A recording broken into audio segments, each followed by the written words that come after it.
As the sun sets over mid-Michigan, the sports spirit ignites. Volleyballs soar, echoing the determination of champions. The gridiron roars to life as student-athletes clash in a dance of skill, strength, and strategy. Basketball courts pulse with energy, each dribble a heartbeat of the game. As winter turns to spring, the diamonds will glisten under the sun, a stage for baseball and softball glory and triumph. Fans unite in a symphony of support for their beloved teams. Amid cheers and tears, memories are etched into the tapestry of time. Join us as we journey through the magic that is high school sports. It's time for high school football on the Mid-Michigan Sports Network.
Never gonna be the same.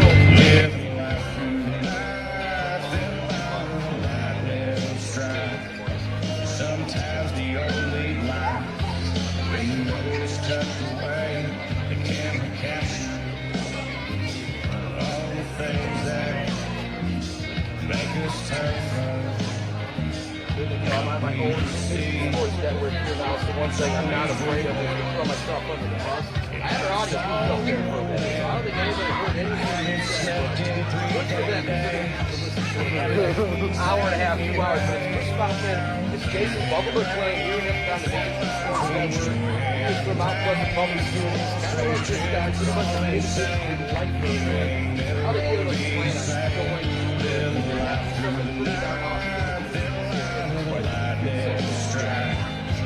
Sometimes the only lie when the news tucked away.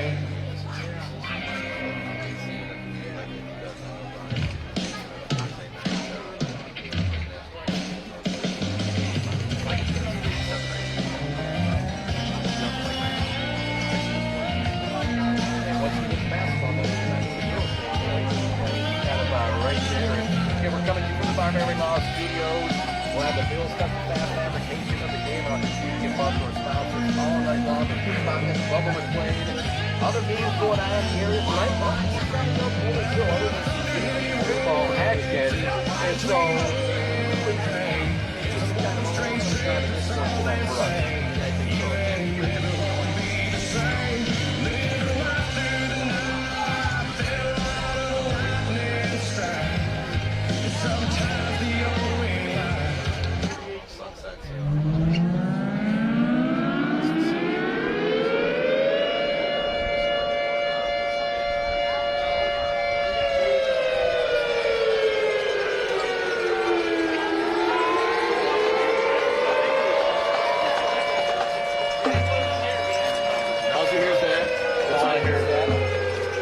I can hear you in the background, but it's so quiet.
All right, here we are now. I have our audio problems fixed. Bubba, we're officially on the air and ready to go right at game time. So still a little hiccups with this guy as we get things working out, but we are good to go. We are on the air, and now I am not extremely loud for everybody, but I could not be more excited to be here. I know you feel the exact same way. It's Ithaca, it's Standish Sterling, kind of reset things here as we're coming out a little bit late. Under center for the Yellow Jackets is going to be Jackson Conn, second-year quarterback, combined for 6 touchdowns, throwing, rushing last week. He kind of does it all for him. Also was able to recently talk with Brody Brodin Pesca, who's a 4-year starter both ways for Ithaca. When I say that to you, when you think about this program, kind of what goes through your mind? I mean, look at all the numbers in the stadium. Look at the history of this program. To have a 4-year starter on both sides of the ball is pretty impressive, to say the least. And he's a nice young man. He's a hard worker. We see these guys a lot, as I alluded to earlier, in 7-on-7 and such. And he would win a lot of weightlifting competitions. He is a strong athlete. Does a great job on both sides of the ball, like you said. They're going to run behind him a lot, and he's going to get to the quarterback and get a lot of pressure on defense. So, yeah, to be a 4-year starter in this program, that's saying a lot about who that young man is. And when you think about this Ithaca program, what comes to mind first? Is it the offense or is it that defense? Well, I mean, every championship is going to be won based on your defense. So I think their defense over the past however many years, 15, 20 years, Coach Showers has a great unit every year. Obviously, you have to score points as well, but you got to keep the other team off the scoreboard as well. And they've had some dynamic athletes. They put them in great position to be successful, whatever their scheme is. they have a base defense, but then they're also going to add a few wrinkles here and there based on their opponent. So Coach Showers, Coach Hesbrook, they do a great job of putting their kids in positions to succeed. Yeah, last year in the regular season, Standish Sterling was the only team that scored multiple touchdowns against Ithaca. That is just a number when you think about it. It's just absolutely insane. And first update I got from Jeremy Woodcock last week, it was 38-0 with 6:30 left in the second quarter. So their offense is going to do some great things as well. And here we go. We are underway. Ithaca football here on the Mid-Michigan Sports Network as they take on Standish Sterling, our second edition of Thursday Night Lights. Here comes the kick. It's going to be fielded just inside the 10-yard line by Trace Counts. He's going to run it right up the middle. He's got a big hole across the 35-yard line, across the 40, into the open field. He's brought down past midfield. We've got a player down for Ithaca as well, holding his knee. That's never good, but a big-time return right there for Trace Collins. They're going to start with great field position in Ithaca territory right across the 50-yard line. It's called the Ithaca 48. Yeah, Standish did a great job on their wedge, if you will, on the return. They found the guys they were supposed to block on that alignment, and that returner did a great job of finding the seam and getting his team to a midfield for a great opening possession start for them. Yep, and Standish Sterling, you and I coming to this game not really knowing a whole lot. I know Brody Sullivan's going to be their guy, their quarterback. His older brother is actually playing some football at Elma, and we all know how successful Elma football program has been. And so I think if you're there playing some football, you can do some big-time things. And so his younger brother is going to be a big-time athlete, and something you and I have always joked about. You kind of grow up getting beat up by your older brother out there on the football field, the basketball court. It really ends up working well for you in the long run. Well, I think you're seeing a lot of last names of both these programs who have had, whether it's their dads or uncles or cousins or older siblings that are playing. I mean, it's a tight-knit community, both Standish Sterling and Ithaca, so you're going to see a lot of names that you've seen for the last 25, 30 years right on down until when they have children of their own. I'm going to try and make you go on the map here a little bit. How far is Standish compared to Ithaca? Could you guess that? How far is the distance between here? Yeah. I would say it's a good 74 miles. All right. So quite a little bit of a trip for Standish. Yeah, wait. Oh, yeah. Your guess was going to be better than mine, so I made you do it. Chris Botman, Jason Bub McClain coming to you from the Barbary Law Studios. Brody Sullivan in the shotgun. Lined up next to him is going to be Ty Yorton. 3 wide receivers. They hand it off up the middle. Nowhere for the ball carrier to go. Nice play up front from the Ithaca Yellow Jackets. In on that play was Aiden Smith. A lot of penetration there by Ithaca's front four. They just basically ran tackle and guard to the right. They pulled both guards. They had a little bit of power in this. Ithaca read it really, really well, and their linebacker flowed down and did a great job of tripping them up for basically a yard and a half. And when I got Ithaca's, defensive formation, going to be kind of lining up in a 4-4. We'll reset things for you after this play. Talk about the starters for the Ithaca Yellow Jacket defense. Sullivan in the gun once again. They send a man in motion, fake it to him. Now Sullivan looking to go the opposite way, and there is nowhere for him to go once again. And on that play was Roman Haraski. Little jet motion there by Standish. Ithaca did a great job of staying home, not chasing down the line. They squeeze it. Once their tackle blocked down, the end just squeezed it, waited for quarterback, did his job well. 3rd down and 9 for Standish. That defensive line for Ithaca, Broden Pesca, Carter Aroju, Nick McKessel, Aiden Smith. Linebackers, Harper Merchant, Jacob Crawford, Nathan McKessel, and Roman Haraski, who just made that last play. Shotgun look again for Sullivan. He's rolling to his right, got an option to throw or run. In the backfield, there's a defender right away. He gets away from the initial attack, but then he's going to be brought down at the 40 for a loss. It's going to be a sack, bringing up 4th down. Give some credit to those defensive backs as I run them down. Elijah Smith, Gibson Rondi, and Riley White. One thing I noticed, Elijah Smith, Gibson Rondi, both sophomores back there starting for Ithaca. And so a lot of pressure on them, but a great job with the coverage right there because Sullivan was rolling out and had the option, but there was nowhere to go. Well, obviously special teams are going to play a factor in this. Standish gets a great start, great starting position, but then Ithaca does a great job as well. That was a coverage sack. They rolled out to the right. Ithaca did a great job blocking on number 1 and rolling over the top, so he had no one to throw to, so he just scrambled. Great job by the lineman and linebacker to get downfield.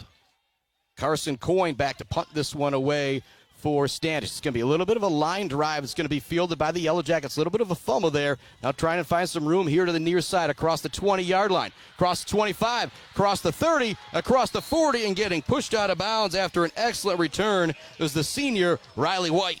Okay, so what did Ithaca do? They kicked the ball down to Standish. Standish gets a return to the 50-yard line.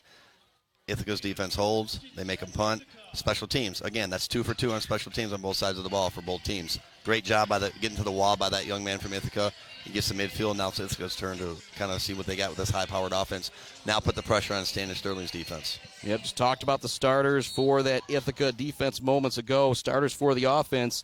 Mentioned Jackson Conn at quarterback. Behind him will be Nathan McKessel at running back. The 4 wide receivers, Riley Gilt, Riley White, Gibson Rondi, and Elijah Smith. Talk about the O-line after this play here. Handoff looking to find some room is McKessel. He's going to pour it up for about 3-4 yards. That offensive line, Nick McKessel, Lloyd Stolman, Brogan Bupp, Broden Pesca, and Kenny Daniels. Just followed his guard on that play and just bounced it up, got us 4 yards. You get 4 yards every play, you're doing something right. So great job by staying behind his puller. And this is where Ithaca make it really difficult. They're already back at the line, ready to go. They get Standish to jump there as well. That'll make it 2nd down and 1 instead of 2nd down and 6.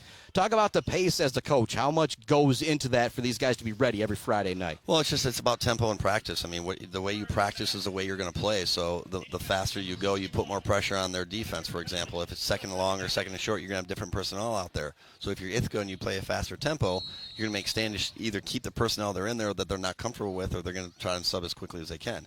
2nd down and 1 play after the offsides from the Panthers. Jackson Conn kind of surveys the defense, switches the side of the running back, McKessel. Going to look to run it all the way to the right.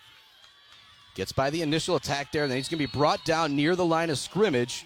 Nice job by Standish. It looked open for a moment, but you always talk about building a wall and flying to the ball. Standish did a good job there. Linebackers, I mean, they read their key, they read their guards, and they flowed downhill. And that was a check play. Ithaca had 2 plays there. They liked what they saw based on the personnel, their formation of Standish, and they checked down to a quarterback power. Great job by Standish, though. Parker Mash, Riley Blanchard, a couple of those linebackers, I imagine, will be calling their names a lot. Conn dropping back, looking to throw. There's nothing there. He looks to step up in the pocket, and he's going to go down. We also have a flag on the play as well. You saw a hold, Bubba? I think it's a hold on the right side. I couldn't tell what number, but I think it's a hold. And if you're Standish, you're going to accept a penalty to do 3rd down again over, because Ithaca, right where they're at, just near the 40-yard line, 4th down and 2 or 3, probably going to go for it. Yeah, push him back.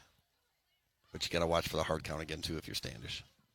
It's Chris Spotman, Bubba McLean coming to you from the Barberry Law Studios, built by Konwinski Construction.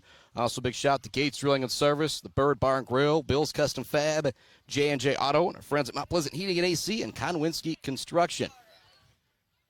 So waiting to see the actual call here. Will be a hold. It's going to back up Ithaca 10 yards. And so instead of 4th down and 1.5, maybe 2, it's going to be 3rd down and 11 again. Now you get 2 downs. You get 2 downs to get the 1st down, so you got 11 yards to go. You don't need it all in one play. Get 60 to 70% of it, and then you have more options on 4th down.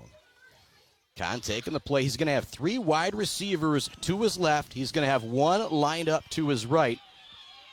Could be a screen here, possibly. They're an empty set. Yep. And then McKessel lined up a little bit. They're going to go long, running underneath it. It's going to be tipped. Wow. Great defense. Coming in to knock it away was the aforementioned quarterback, Brody Sullivan, going deep for the pass. It was incomplete as they were looking for Nathan McKessel. They had him kind of lined up as a wingback, kind of, you could call it a tight end if you want, instead of running back with somewhat of an empty backfield. Set him long. Looked open initially, but good recovery by Sullivan to come in and knock it away. But you might have saw a little PI out there. Yeah, I think that safety or that corner got there a little early, so that's totally up to the back judge on that one. But good play design by Ithaca. They do outnumber them 3-2 over here because it doesn't look like their safety's rolling over the top. 4th down and 11. Ithaca lining up like they might go for it right now near midfield. See if they possibly drop Conn back here to punt this one away. It looks like that is going to be the case. Quickly running back now is Standish Sterling to see if they can get a returner. It's a really nice high punt. Fair catch called for right at the 20-yard line. And so we had 3 and out, back-to-back here. A couple penalties, a little bit more dramatic for the Ithaca, version of it. But here we go again. We're still scoreless. Special teams, again, that's 3 special teams plays made by both teams so far. That's a really good punt. He left it nice and high and gave his guys a chance to get down there to stop Standish from being able to return. 8:10 left to go in our first quarter. Standish, second possession. They're 0-21. Went 3 and out the last time they had it. I'd like to thank our friends, Berry Funeral Home, The Diner, Joe Wentworth, Brady Realty, Robin Stressman and Associates, and my main man, Thomas McCann at Boomer's Lawn Care and Landscaping. 4 wide for Standish. Handed off up the middle. Nowhere to go, and a hard hit out there. Talk about that J&J Auto collision. Nice contact. I believe coming in defensively on that one was Jeffrey McNabb possibly, or is that 64-54 that I'm looking for out there as I still get some of these names down. Brogan Bupp in on the hit of that one. Bupp did a really nice job. He read his key. He got blocked down. He filled. It was just one-on-one there, and the linebacker won. When you talk about reading your key, that's not looking at the running back. That's looking at the guard, the tackle in front of you, and knowing where to go by that. Shotgun look, little option play here. Sullivan pitches it to the tailback, and in on a play. Big-time hit out there. McKessel with the hit. Looked like a nicely run option play to Ty Yorton, but Ithaca just did a really good job closing on that. They just filled. They did their job. You have the pitch man. You have the pitch man takes the quarterback, and then you have your linebackers that flow over the top, and their defensive back did a nice job of negating that block, and then Yorton has to come out with his helmets out. But you mentioned that. So Ted McIntyre, a longtime coach in Mount Pleasant, Hall of Famer in 2 sports, he always says one thing: backslide, linemen don't. There's times where you pull it as a quarterback, you'll see a read, you'll see an end close down, but 90% of the time, backslide linemen don't. Everybody, John Bevere, who called some games with us now at CMU doing some coaching, talk about that all the time. Shotgun look on 3rd down. Sullivan with some time. He's got to step up in the pocket now. He's going to look to run this one. He's going to be hit hard at the 25-yard line and brought down defensively. Big hit out there from Roman Horoski. Second time we've called his name on defense. It's going to bring up 4th down and 5, and we're going to see Standish have to punt this one away here. A little field position game to start things off. You don't always see that in high school football. I enjoy it. It feels more like the pro game. Well, there's great protection by Standish there, and Sullivan, stepped up in the pocket and didn't see anything. Again, great job by Ithaca's defensive backfield. Basically, that was a coverage sack, if you will. I mean, he didn't really get a whole lot of yards, but the ball into his hands, though. That's what Standish is going to want to do. Line drive punt, fielded at the 45-yard line. Coming to the near side once again, a short return this time for Riley White, but he's a good job getting it just across midfield, so Ithaca will have really good starting field position again. Again, special teams is one of those things in high school football that you don't hear a whole lot about, because how many times do people punt in a game? That's our 3rd punt already of the game, so in the first 3 possessions. So that might be the tail of the tape at the end of the day. Again, it's just a position. It's a feeling out process to see kind of who's going to make that first mistake on defense, who's going to make the first big play on offense.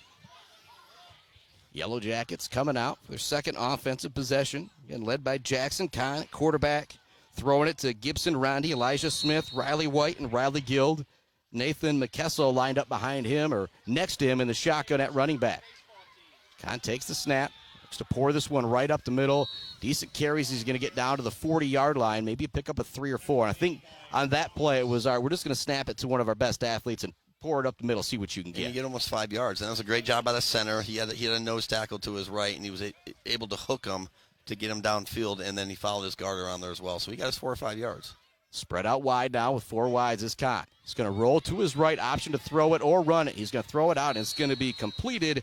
Nice catch out there from Riley Guild, and it's going to be 1st down yardage as well. Great route there by number 6. Was that Riley White? Yep. Riley White. Great route there. He pushed the guy, made the defensive back turn his hips. He stopped, came back. Great ball by Conn. Looked like some Logan Barodachuk to Aiden Klein a couple years ago from Mount Pleasant with that nice little, because when you throw it out, you have the timing down as quarterback and wide receiver. It's tough to stop. It totally is. Jackson Conn's going to pour this one up the middle. He's going to pick up 6 yards on this one. So the best 1st down play for the Yellow Jackets there. It'll be 2nd down and short. They're just inside or right at the 25-yard line of Standish.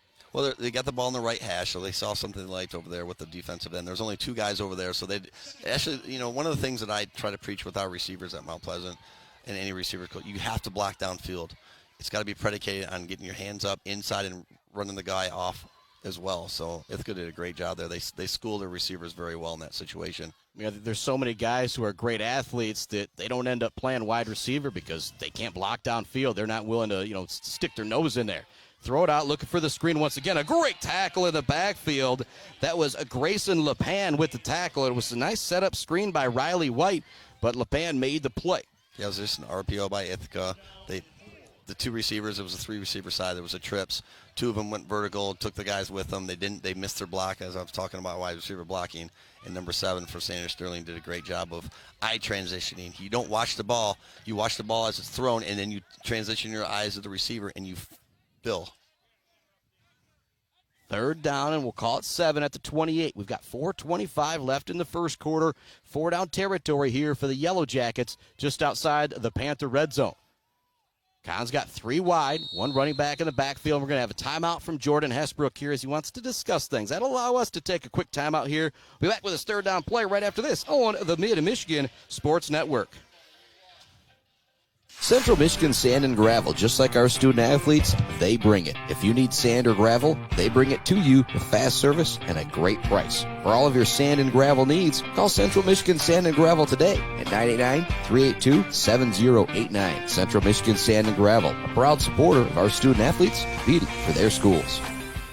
All Seasons Fireworks is a big fan of all the athletes, coaches, officials, and volunteers who make high school sports happen. To make your next event bigger and brighter, stop by All Seasons Fireworks on M20 in Mount Pleasant. Graduations, birthdays, weddings, or a big win become more memorable underneath a night sky lit up by the magic of fireworks. All Seasons Fireworks on M20 in Mount Pleasant.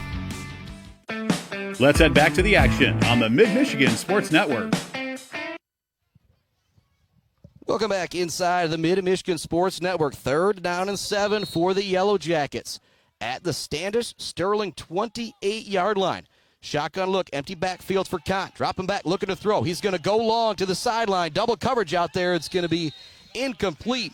Brody Sullivan from Standish kind of had the best shot at that one in all reality. I think Jackson Conn knew where he was going with that one pre-snap. Gave his guy a chance to go get it, but good defense from the Panthers, as we've seen from both teams in this first quarter. Yeah, they're not letting them have anything underneath, so they just decided to go over the top, and great job by Standish Sterling to be on top of things. But I think what Ithaca is going to do is they're going to start sending some guys vertically. They're going to try to get some mesh routes underneath, try to get some crossing routes, see if they can kind of get the linebackers to bail, and they'll be able to pick up easy yards after that.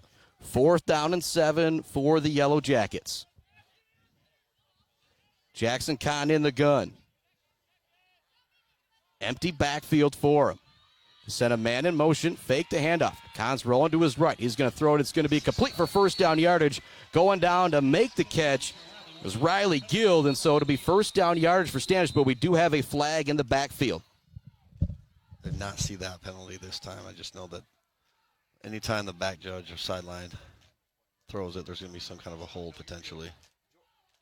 Great throw, though. Great route again by Ithaca's wide receiver. Great pitch and catch there.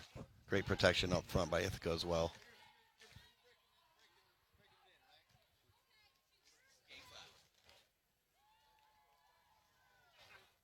Big shout out to all the Ithaca faithful here. We're set up right above the locker room.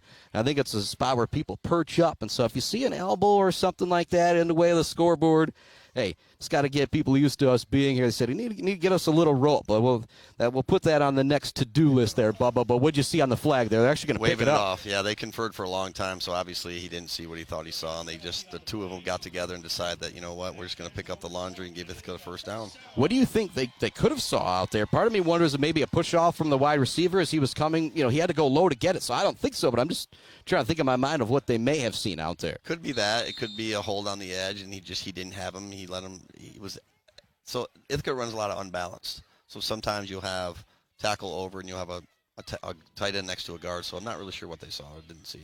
Run off to the far side from Kessel. He's going to be brought down after a pickup of 2 or 3. It's a really good job by both defenses right now. They're only giving up that 2-3 yards on first down. We haven't really seen anybody break into the second level yet.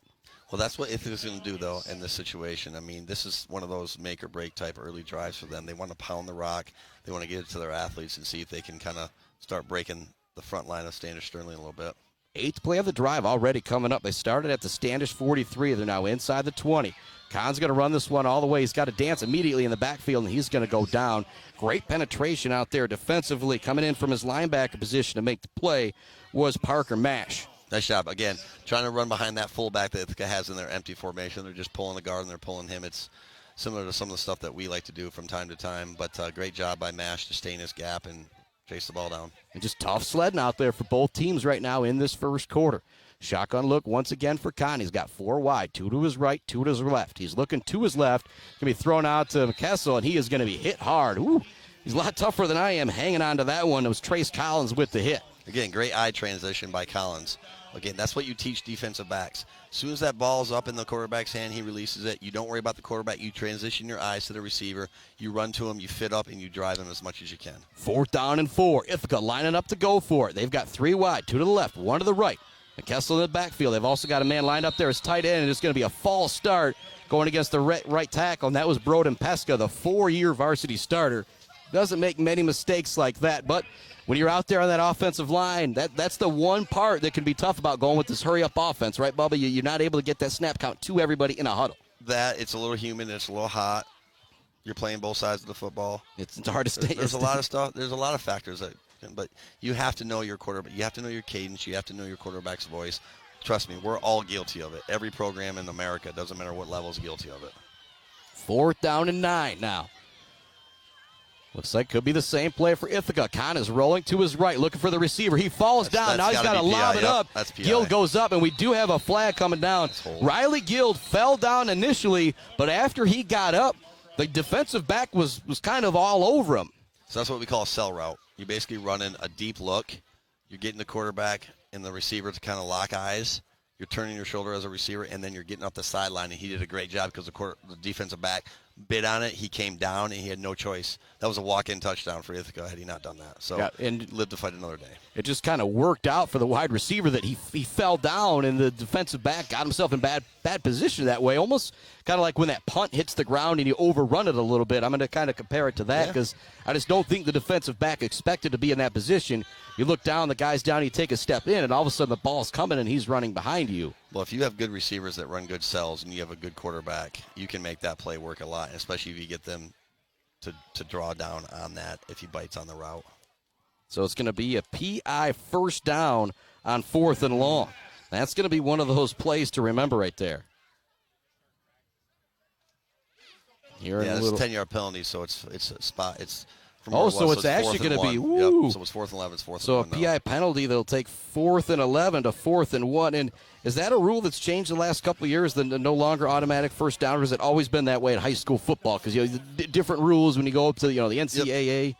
Yeah, I think that's just basically a 10-yard penalty. The rules have changed so much over the last 5-10 years in football as we take a timeout from Standish. But, yeah, we do our rules meeting every year, and there's always a couple rules in there that are difficult to interpret. Like they changed a bunch of the hand signals this year. So what used to be one thing is now another. So it's just one of those things that you have to study up on and learn and try to acknowledge when it happens. Yep, and we'll keep the broadcast right here. Give me a chance to shout out some more of our friends. Mount Pleasant Public Schools, one of our big sponsors. They are hiring bus drivers. They also need parapros and subs. Go to Mount Pleasant Schools with an S.net to check that out. Also like Block Electric, Central Michigan Sand and Gravel, Bryce Updegraff, Pradium Realty, Robin Stressman and Associates, GNS Mechanical, ENS Graphics, Mumford Oil and Gas Supply. And Bubba, you can attest to that. You work at Mount Pleasant Public Schools. How great of a place is that to work? And I know Jen's going to love us giving this kind of plug. I mean, I love it. Obviously, I'm from here. I was raised here. I went to school here. But I just think our staff, administration, students, all the way up from administration down to our cooks, it's just a great place to work. Our students are second to none. I mean, no one's perfect, but at the same time, it's a great school district to work, and I love it every day. 4th down and 1. Biggest play of the game so far here for Ithaca was 4th and 11. Penalty made it 4th and 1. Conn's going to pour it up the middle, and he's just going to get the first down. That's technically, and the Spock unofficial stats here. I never get it all the way right. But I got that as the 10th play of the drive. Also a couple penalties as well. Their third first down, they've really made them work for it. But biggest play so far is that PI to take it from 4th and 11 down to 4th and 1. Sometimes that's your best offense is penalties on the other team. But Ithaca's doing what they're doing right now. They're trying to break this Standish defense early by keeping them on the field. Send a man in motion. Fake the jet sweep. Now looking to run it all the way up the middle is Conn. And again in the backfield is Parker Mash. You talk about a good football name. Parker Mash is a pretty good one. And brought down immediately was the ball carrier Conn. Try to find some room. But Parker Mash, that's the second or third time we've been able to just see him come right up one of the middle gaps and get into the backfield. We play Mike linebacker, so he's basically reading his key. And what he did is he just followed it down. He got to his gap and got in the backfield and made life miserable for the quarterback. A player down for the Yellow Jackets. Just might be some cramping out there. It's still a little warm. It's still a little sticky out there. And did you guys have any cramping issues last week? We had several student athletes that had cramping last week, and it's just you got to stay hydrated. You got to drink your Pedialyte and your Metalite and all that, and you got to stay hydrated throughout the day. We had a bunch of our kids who had, the gallon, 2 gallon, 1 or 2 gallon water pails or jugs of milk jugs or whatever filled with water that were just drinking all last week and drinking this week, making sure to stay hydrated because it's been warm, but tomorrow's going to cool off a little bit, so we're actually going to get fall type weather tomorrow, but it's no joke. I mean, it's you can prepare all you want. Sometimes the conditions just get the better of you physically. Yep, and had the cramp back a couple years ago with Ravenna and Beale City. You know, Ravenna was in control of that game, and Beale started dealing with some cramping issues in their game against, you know, Ravenna the other night. I remember Wyatt Wilson, one of their sophomore studs, he had to kind of keep coming in, keep coming out, keep coming in. And, you know, as I always say, man, those kids are so much tougher than I am. It was just a great effort from him. Second down and goal from the 10-yard line now for the Yellow Jackets. Got $1:30 or so left in our first quarter. New lineman in for Ithaca after that injury as well, so we'll have to pay attention to that. Shotgun look, empty backfield somewhat for Hesbrook. He's got McKessel lined up in front of him to his left, kind of as a tight end. Looking to throw it towards the end zone. It's going to be caught for a touchdown. Making the catch for the Yellow Jackets is Gibson Rondi, and the Yellow Jackets get on the board first with a 10-yard touchdown pass on the 11th play of the drive from Jackson Conn. He's also their backup quarterback, Rondi is. He's a phenomenal athlete. We saw him a lot this summer as well, and watch him in pregame warm-ups. He can sling the ball, but he can also go up and get the ball as well. He runs great precision routes. That was just a great timing route by the quarterback to receiver. And just a sophomore as well, and so probably planning on him, you know, grabbing the keys, taking over the reins after Jackson Conn this next year. Out there for the extra point for the Yellow Jackets is going to be Tanner Lamy. The kick is up, and it's good. 7-0, Ithaca on top after a trio of punts to start the game. We're going to take a break here on the Mid-Michigan Sports Network. When we come back, it's more Yellow Jacket football. Chris Bachman, Bubba McLean on the Mid-Michigan Sports Network.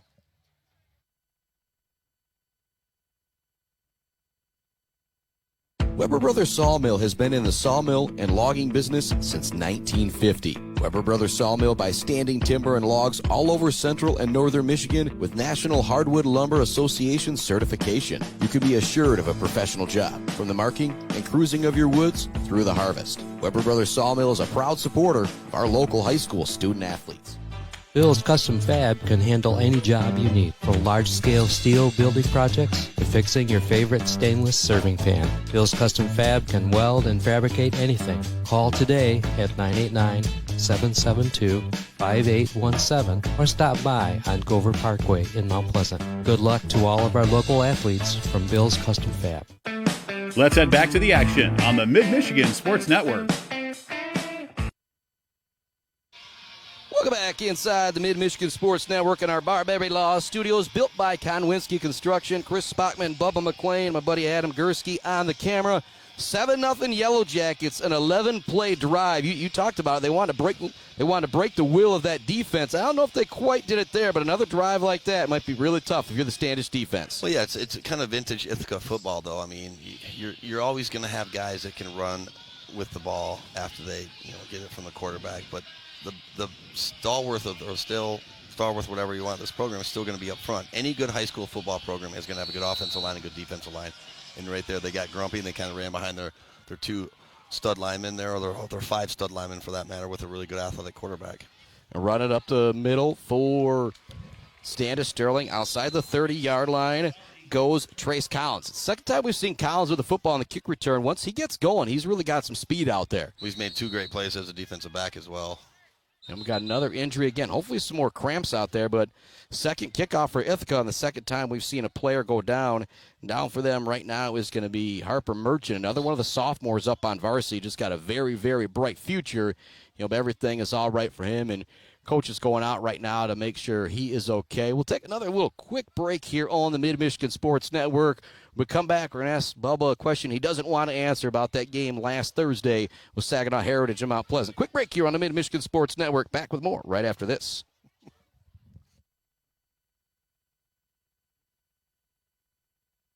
GNS Mechanical in Wademan offers service and installation on everything for your home and business. From a simple filter replacement to furnace, central air service, and install, geothermal, and walk-in coolers and freezers. If you have a need, GNS Mechanical has a solution. Learn more at gnsmechanical.com or call 989-644-2106.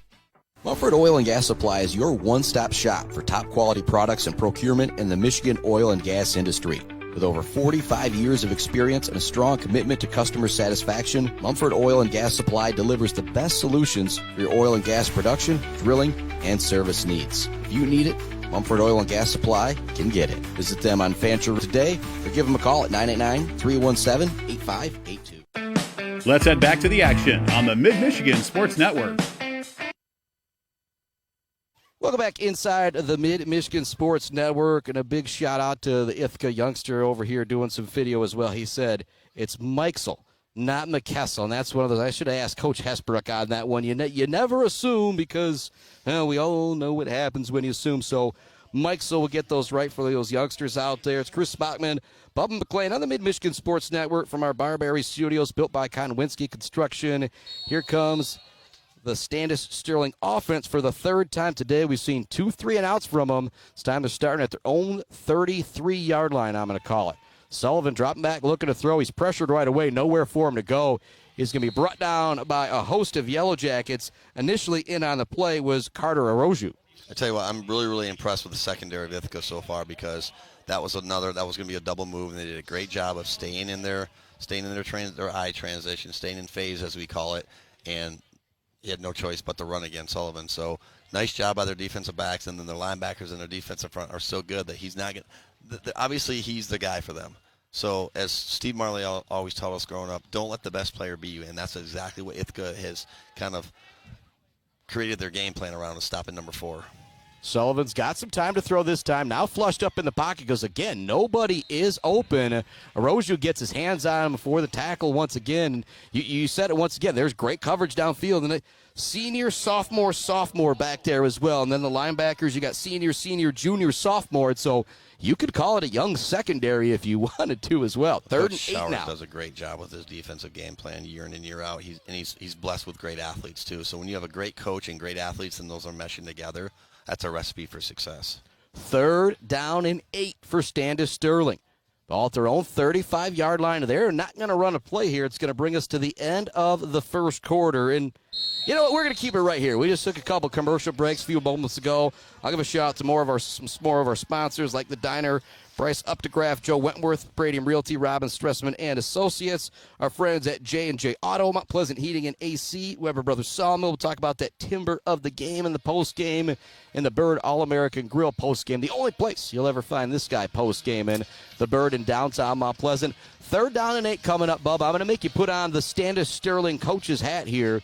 You haven't really been able to do anything running the ball. The coverage has been good. What are you looking to do here? Well, it depends on what Ithaca does. Do they come on their base defense? Do they bring in their defensive back? Do they try to keep things in front of them? Screen's always a good option here. Maybe a quick out like what Ithaca did earlier. Try to find your second best athlete, because obviously your best athlete is your quarterback. Try to find the best combination that you can, whether it's a rollout, whether it's a screen, whether it's something underneath. That's what it comes down to. You got to find one of your better plays here on a 3rd and long. And I'm thinking it might not be a bad idea to try some misdirection here. That's a possibility as well, but Ithaca's so well-schooled in what they do as far as staying in their gap and knowing their role and doing their job. It's going to be really hard to catch them, pull the wool over their eyes, if you will. Yeah, like I said, I like you pointing that out, because I'm thinking, well, they're getting to the ball really well, but you're saying, nope, they're still being patient out there. They're still reading their keys. They're not going to fall for that type of thing. 3rd down and 8 for Standish. Ball at their own 35-yard line. Start of the second quarter here in Ithaca on the Mid-Michigan Sports Network. Tomorrow we'll be in Shepherd as the Blue Jays host Millington, and we will have Ithaca Shepherd the last week of the season as well, as those two teams close out their regular season. Sullivan looking to throw. He's chased out of the pocket once again. He's got to take it on the ground. He's going to lose it out of bounds. It's going to be really close to the 1st down yard marker, all the way over on the far side of the field, but there's also some laundry in the backfield too. You see that hold out there, Bubba? Yeah, I can't tell what number it is. I think it's maybe 88. And not easy when Sullivan's breaking out of the pocket like that. When those linemen start going sideways instead of trying to get by you, sometimes you just kind of reach out and grab a hold of a piece of a jersey. Do anything to protect your quarterback. Oh. It may actually be a block in the back. All right, but nonetheless, it's going to back them way up. It would have still been 4th down, but it would have been maybe go forwardable. I'm going to make up that term right now and maybe start using it, but it's going to bring up 3rd down, and we'll call it 17 or 18 now for Standish Sterling. Again, you're going to drop Sullivan back to throw here, but you just got to hope something is open or he's got time to throw, because it seems like every time he's gone back to throw, there's been nobody open or it's been immediate pressure, and he hasn't really had a chance to set his feet and toss one downfield yet. Shotgun look 4 wide for the Panthers. Sullivan dropping back, looking, and he's brought down in the backfield. Ithaca with the sack. Again, it was great defense, and it was my main man, Broden Pesca, with the sack, the 4-year varsity starter, getting to bring down the quarterback there on 3rd down and long. They had 6 in protection. Ithaca rushed 4, and they dropped 7 in coverage. And then you got 1 watching Sullivan. They just did a great job of staying in their gap and getting downfield and just making his life miserable right now. That is just a great job up front by Ithaca's front 4. 7 guys in coverage. You've got to have quite the arm to be able to fit it into one of those windows, and you're just not going to find a whole lot of those in high school football. So it's another 3 and out for Standish. Not going to be a great punt. It's going to bounce near midfield. Good job by both Ithaca returners, just kind of stepping away from that one. And they may have had a shot to return it, but the most important thing is just getting the football. You already have the 7-0 lead. You're going to have it right at midfield. Bubba's giving me the coach's look, though, right now. Another Ted McIntyre quote. If they're going to give us the ball, let them give it to us. They're going to kick it to us. Don't do anything. You're going to get the ball inside the 50 on their side of the field, so there's no reason for you to even be remotely close to that ball. Ithaca leads this game 7-0. We've got 11:06 left to go in our second quarter. They've got it at the Standish Sterling 45-yard line. Second possession in a row that the Yellow Jackets have started in Panther territory. Last time it turned into an 11-play drive and a touchdown for the Yellow Jackets. Option look here, looking to find that outside edge is Mike. So the first time we've been able to see the speed from him. Down the sideline he goes before he's pushed out of bounds. Big play right there from Nathan Mikesell. We didn't get to see the speed in that first quarter. We saw it from the young man right there. So, again, that was a 3-by-1 look. They had trips to the left and they had a solo receiver to the right, and he was way outside the numbers. And Standish had no one over there. It was one-on-one. So I think that was a check down. I think they saw what they saw. They just ran a quick little option. It looks like a very similar set right now for the Yellow Jackets. See if they run to that far side. They send a man in motion that way. Conn's dropping back, looking to throw. He's going to throw it over the middle. It's going to be one-on-one coverage out there. Nice job defensively by Standish Sterling. That was Calgary Fegan staying with the wide receiver every step of the way. It's going to bring up 2nd down and 10 from the 21. Ithaca's going for it there. They just had a big play. Okay, there's a little bit down. You can tell they're a little bit down over there. There's a little bit of negative energy over there for Standish. So Coach Hesbrook dialed up the play there, and he just outside the fingertips of who was that? Was that Guild again? Yep. 2nd down and 10 on the 21. 10:53 left to go. 3 wides lined up to the left of Conn. 1 to the right. They're going to run it that way on a little bit of a jet sweep to Mikesell once again. He bowls over a would-be tackler as he goes out of bounds. It's going to be near 1st down yardage. This is the one part of the field that we don't have the greatest vantage point of, and so we'll do the best we can. We've got the big light pole in the way, or you could end up seeing us go over to kind of the beautiful video board here that they've got at Ithaca High School. It's 1st down and goal at the 9-yard line. 4th play of the drive coming up. The Yellow Jackets have already picked up 2 first downs. Conn looking to run it off to the left side. He's going to be brought down after a very short gain, and on the tackle was Riley Blanchard. Blanchard, Mash have been in on just about every single play for Standish from their linebacker positions. And if you're Ithaca, you keep running towards Guild. He's 6'2", 205-pound wide receiver, and he is just a man. He is just destroying that defensive back in them right now. And I think that's why you're seeing him run to his side so much. They got the ball at the Standish 45-yard line. 4 plays, a couple first downs. It's now 2nd down and goal from the 6-yard line for Jackson Conn. Waits in the shotgun from the snap from Lloyd Stoneman. 1 wide receiver to his left. Hand it off. Nice cutback by Mikesell, and he's into the end zone for a 6-yard touchdown run. Talk about, you saw it right away. As soon as he made that cut, you knew he was in. Well, they just followed their left side, and they blocked down and kind of hooked the defensive line, and he did a nice job of reading that hook block and just cut back, put his foot in the ground, and came back, and there was no one there in the gap because Ithaca did such a great job of blocking down on that and keeping their guys maintained. So Nathan Mikesell with the 6-yard tutty, and our bad to him and Nick and Nathan for goofing up that name, but into the end zone they go. Now 13-0 Yellow Jackets on top. And it looks like they're going to be going for the extra point. There's one guy out there missing. 10:02 left to go in our second quarter. Ithaca in control, in particular on defense, as they have forced three and outs for Standish Sterling. The extra point is up, and it is good. We got some no whistles out there, so we're going to take another break here on the Mid-Michigan Sports Network. Right now, it is all Yellow Jackets. They lead at 14-0, have absolutely shut down Standish Sterling defensively. Back with more right after this on the Mid-Michigan Sports Network. Jenna Gates. And Kyle Gates here. We are the 5th generation with Gates Drilling and Service. We've been serving our friends and neighbors in Michigan since 1893. We have the latest and greatest well drilling technology, allowing us to put in wells where others can't. Lake lots and tight spaces are no problem. From our family to yours, thank you, and call at 989-772-7841 for all your well drilling and service needs. Gates Drilling and Service, where Gates goes, water flows. When your team or business needs to look good, don't get left hanging. Call or stop by Hanging by a Thread in Wademan, the official embroiders for the Mid-Michigan Sports Network. Hanging by a Thread, a proud supporter of local schools. Back to the action on the Mid-Michigan Sports Network. Welcome back inside the Mid-Michigan Sports Network. Our Barberry Law Studios, built by Conn Construction. Also a big shout out to the Bird, Gates Drilling and Service, J&J Auto, Mount Pleasant Heating and AC, and Weber Brothers Sawmill. So far, thinking about that timber of the game, the defensive line, the defensive front for Ithaca has been just absolutely fantastic. Well, they're just overpowering Standish Sterling up front right now. They're doing a great job of, like I said, maintaining their gap. Their linebackers are doing a great job of flowing to their gap. And honestly, there's nothing Standish has for that right now. There's no answer they have right now. We haven't seen it yet. So Ithaca needs to continue to do what they do. I'm not saying this is desperation time with 10 minutes to go, but you're down in possession as well because Ithaca gets the ball to start the second half. Here comes the kick from the Yellow Jackets. Running underneath it, fielding is the returner right around the 5-yard line. Again, trying to find some room right up the middle is going to be Trace Collins. Now reversing field. He's got a bit of a lane. Nice job by the Yellow Jackets tracking. We do have a block in the back now, and so this will be coming back. And I don't think kids realize when it comes to that play, the danger that play can be.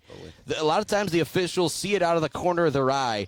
And to us looking at the whole play, it might not seem that bad, but that is one of those things that they're on it every time. If you got that guy in the back shoulder, just a little push, it's going to be a flag. Sometimes you can't stop your momentum because you don't want to do anything physically to harm yourself, but you got to keep playing football, and sometimes he gets stopped in his tracks and you just run into him, and it is what it is. Sometimes there's malicious intent, sometimes there's not, and I think that was one where he just got caught kind of in no man's land and he made a block from behind.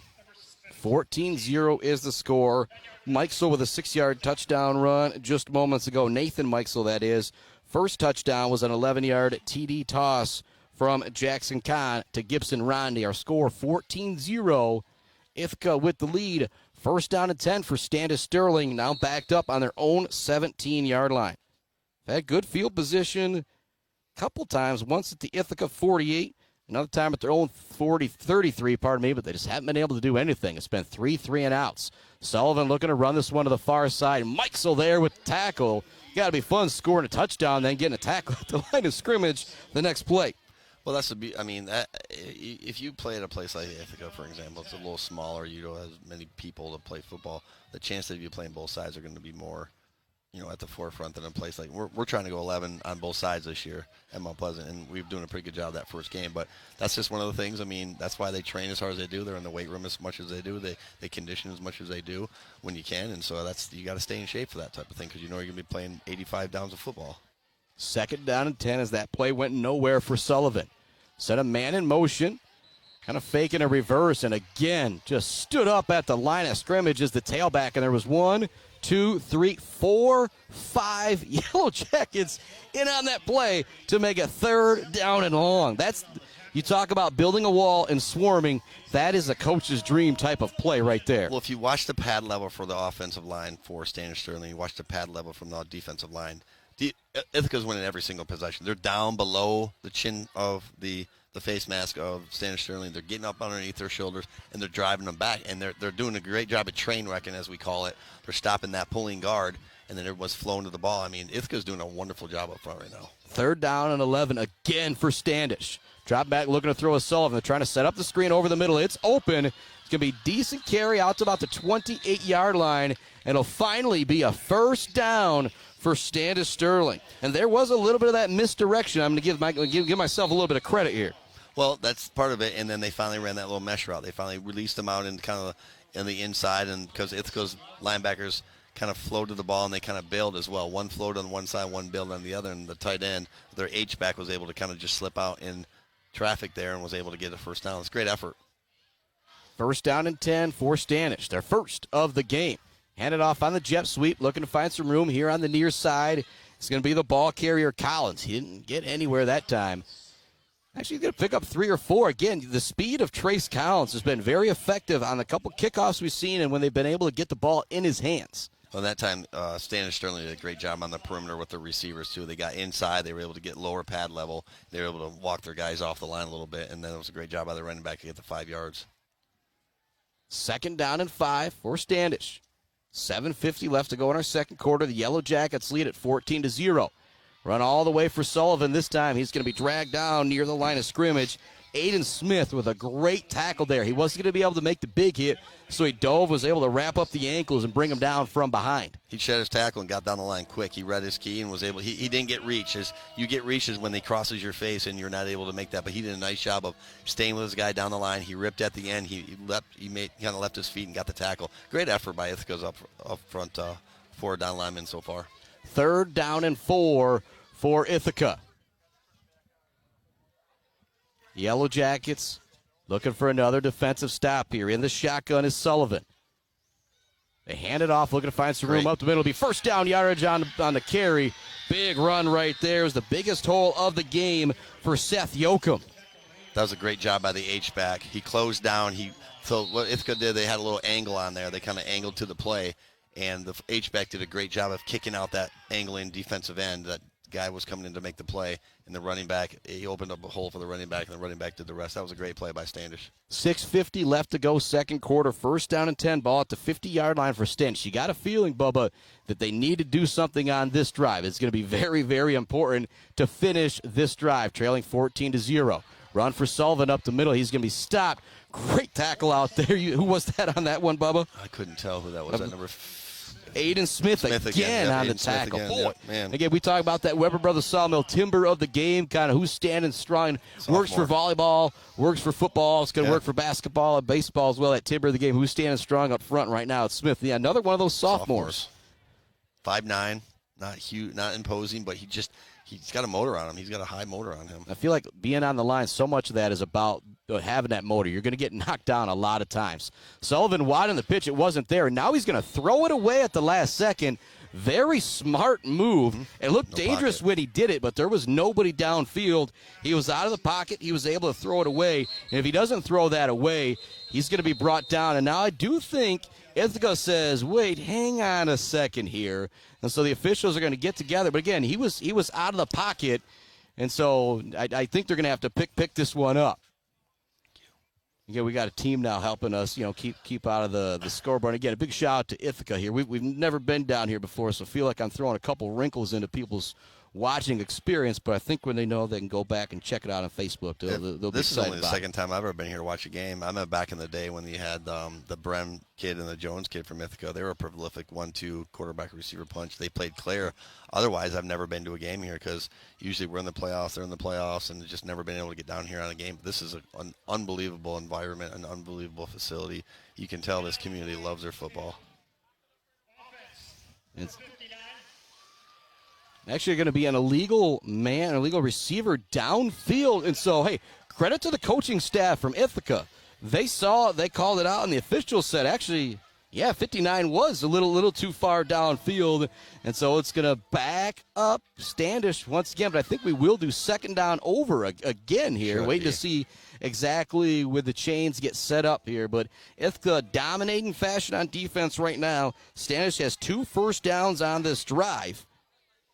And that's it. First 3 drives were 3 and out. Ithaca's first drive went 3 and out, and after that it was a pair of touchdowns. One 11-yard toss from Conn to Rondi, and then it was Mikesell taking it in from 6 yards out on the last drive. Second down and 14. Ball at the 46-yard line, the own 46 for Standish Sterling. We got a timeout coming from Standish. Probably a good timeout right here with his 3rd down and 14 coming up. We'll keep the broadcast right here in our Barberry Law studios with the Mid-Michigan Sports Network. Also brought to you in part by Central Michigan Sand and Gravel, Block Electric, Berry Funeral Home, a Boomer's Lawn Care, Doozy's Ice Cream Place, Rich Food Center, Gross Farms, and Brad Gross Electric, along with Schaefer's Bait and Sporting Goods and Mount Pleasant Public Schools. They are hiring right now, and they'd like to welcome everybody back to school. They also need parapros and subs. I've been a little lazy on the will sub. I need to get there, do my blood pathogen, and watch all those videos and get all that so I can get in there and start subbing.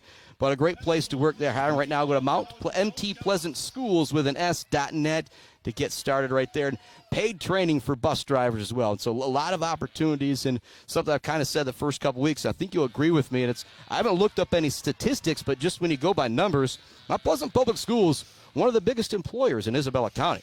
I would say so, yeah. I mean, we have, how many kids do we have in our schools? And I mean, we have almost, I think 1,050 at just the high school. So, yeah, and then you have the RAC in there. But, yeah, and then we have all the elementary schools and the middle school. So, yeah, I mean, it's a big employer with a lot of teachers, a lot of support staff, custodial work. I mean, eventually it's everybody. Work for just about anybody out there who needs work. Go to mtpleasantschools.net. Shotgun look for Sullivan. Now 3rd and 14 for the Panthers. Dropping back, looking to throw. And again, he doesn't have time. He's flushed up in the pocket. He's going to try and have to run this one, but close it quickly is Mikesell. And he brings him down at the 40 in the backfield. Woo! It's going to be a sack for Mikesell. He's turning in quite the first half. He's now got the TD, maybe a couple tackles for loss, and picks up the sack there to make it 4th down and 14. And that's the second time in the second quarter that we have seen his speed just go from 0 to 100.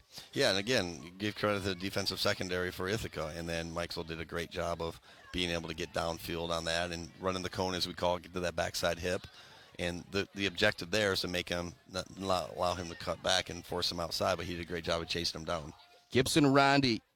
Riley White back deep to receive. It's going to take a Standish bounce on the return. They're not going to have a chance to return it again. Like I'll point out Ted McIntyre, hey, they're going to give us the ball. Don't run up and try and do anything crazy.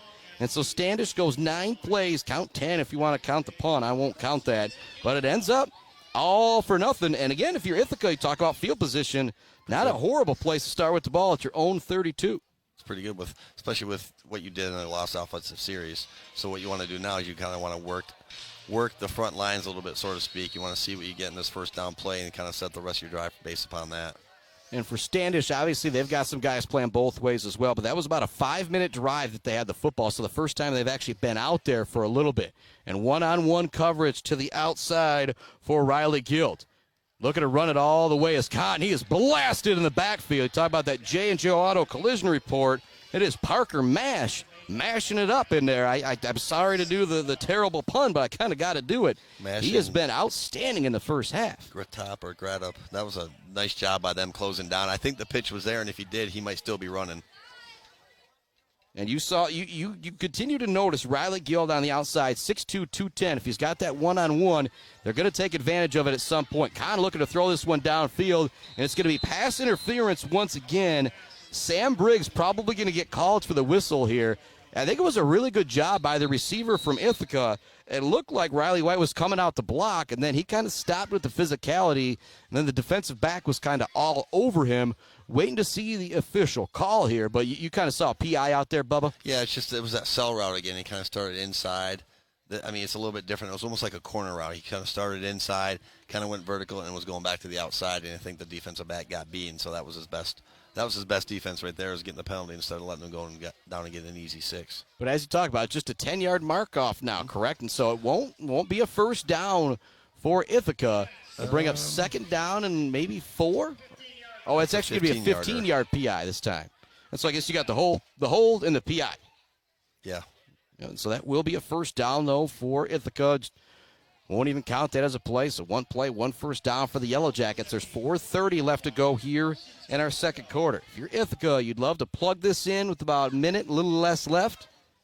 Go into the half with that big 21-0 lead, and you also get the ball to start the second half as well. Shotgun look for Jackson Conn. He's rolling to his right. Quick throw. It's going to be caught out there by Riley White. Kind of leaped up to snag that one. A really great play from the wide receiver. That short side, that solo side receiver that they have right now for Ithaca, there's only one. It's one-on-one. There's man on man. There's no safety over the top for Standish Sterling. That's how much they respect Ithaca on the other side. So obviously they're seeing something right now that they like Ithaca is. And that actually is first down yard. So 2 plays and I guess penalty as well. 2 first downs. Throwing out to Michael. He's wide open. Kind of in the little bit of a go route from the running back, but they just threw it on the flat because he's open. Then he jukes everybody out of their shoes at the 12 and goes into the end zone. 3 Standish Sterling players were left standing in their socks as Michael went between every one of them for the TD. Basically, it was a combination mesh route right there. The outside and the inside, they kind of all ran meshes. The inside guy ran the crosses, and then the 2 outside receivers kind of ran posts. And then what the running back did was just flare it out. It was just basically a wheel, caught it, and he did the rest as an athlete. Wheel route is what I couldn't quite get in my brain as I was watching that play. But what a play it was. Jackson Conn hits Mikesell. The extra point is up and good. Our score 21-0 Ithaca. We're going to take another break here on the Mid-Michigan Sports Network. When we come back, we'll have Bubba break down that play a little bit more. Ithaca 21, Standish 0 on the Mid-Michigan Sports Network. The Bird in downtown Mount Pleasant, open every day but Sunday for lunch and dinner. Delicious pizza, the world-famous Bird Burger, handcrafted, fresh-baked subs, many apps, and much more. There's something for everyone at The Bird in downtown Mount Pleasant, where friends gather like family. The Bird, supporting high school sports in mid-Michigan for nearly 100 years.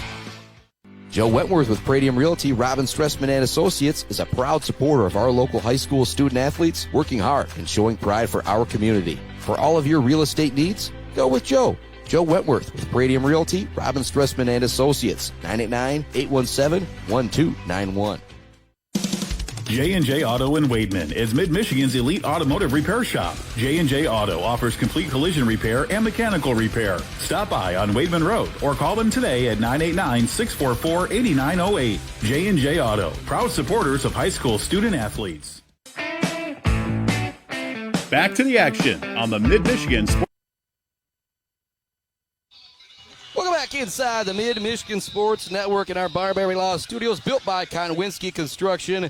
Chris Bachman alongside Jason Bubba McLean. 21-0 our score. Ithaca coming out for the kickoff, and all Ithaca so far here in the first half. Standish has just 2 first downs. So that is it, Bubba. Yeah, I mean, Ithaca, again, that's what they do. They kind of dink and dunk, and then they make the big play like they did right there. Standish had a nice little drive last time, but then Ithaca's defense did a great job stopping them. So Standish has to do something on this drive because, like we alluded to, Ithaca gets the ball to start the second half. You cannot give them a chance to go up 35-0 in the second half. It's 21-0 now, 4 minutes left. You cannot let Ithaca get the ball back with time left to score here in the first half, and that's not even talking about you got to get a touchdown yourself here.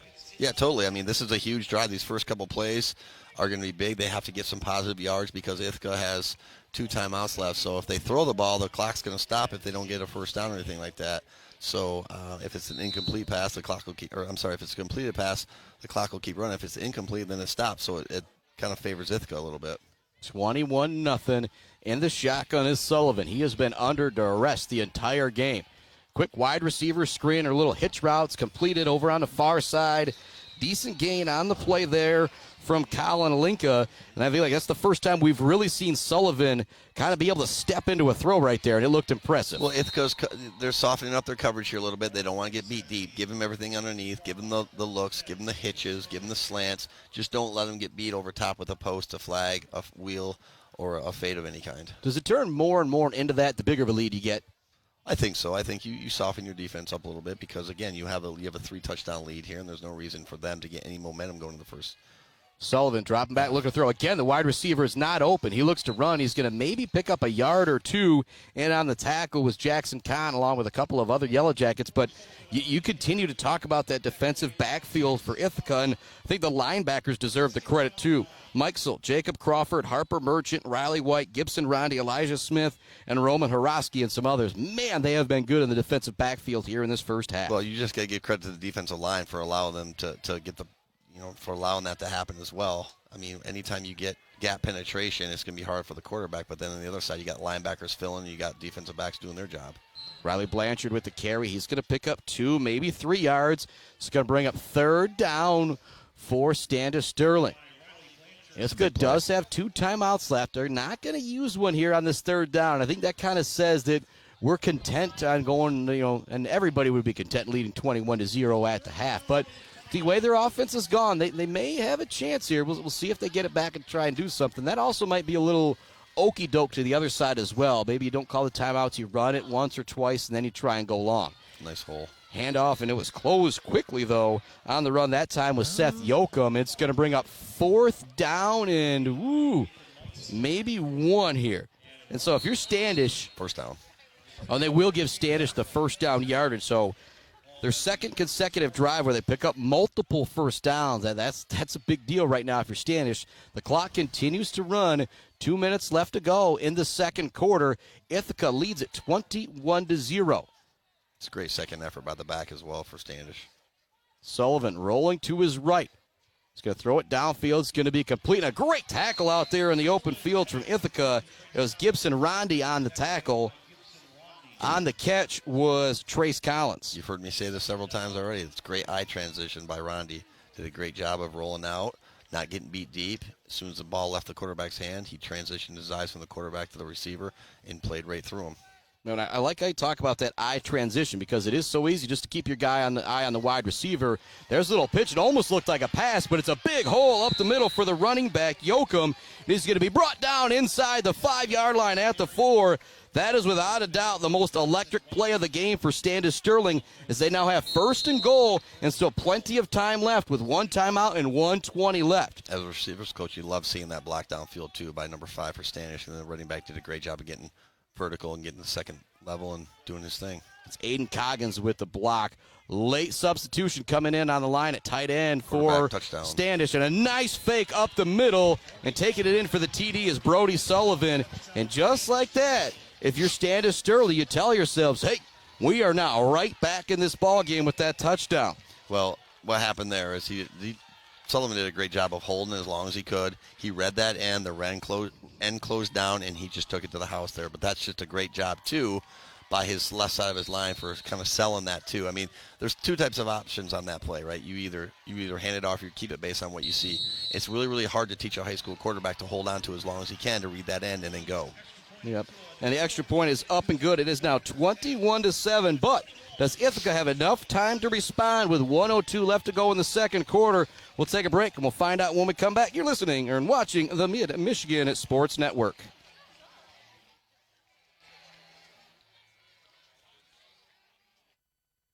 Mount Pleasant Heating and Air Conditioning has been family-owned and serving Mid-Michigan since 1962. They're dedicated to providing the best possible solution for your home or business. Mount Pleasant Heating and Air Conditioning is locally owned and supports our local community. For all of your heating and air conditioning needs, call Mount Pleasant Heating and Air Conditioning at 989-772-2881. Conn Construction offers a full range of construction services on small and large projects. Conn Construction is a leader in the community and are proud to support those student athletes who will be leading our community tomorrow. Conn Construction on Gover Parkway, Mount Pleasant. Bryce Updegraff with Pradium Realty, Robin Stressman and Associates thanks the coaches and officials who put in the time to help student athletes achieve their dreams and goals. For all of your real estate needs, the Bryce is right with Bryce Updegraff. With Pradium Realty, Robin Stressman and Associates, 989-620-6595. Welcome back inside of the Mid-Michigan Sports Network. We have 1:02 left to go in our 2nd quarter. It is now 21-7. Ithaca with the lead after Standish Sterling was finally able to put something together and get it into the end zone. It was kind of 2 big plays to end that drive. The run from Sullivan and the nice run on the pitch from Seth Yoakum. Almost looked like it might have been a forward pass on the option, but it worked out well. Kick is going to be fielded at the 10-yard line for the Yellow Jackets up to the 25, and going out of bounds with it is Riley White. 56 seconds left to go here in the 2nd quarter.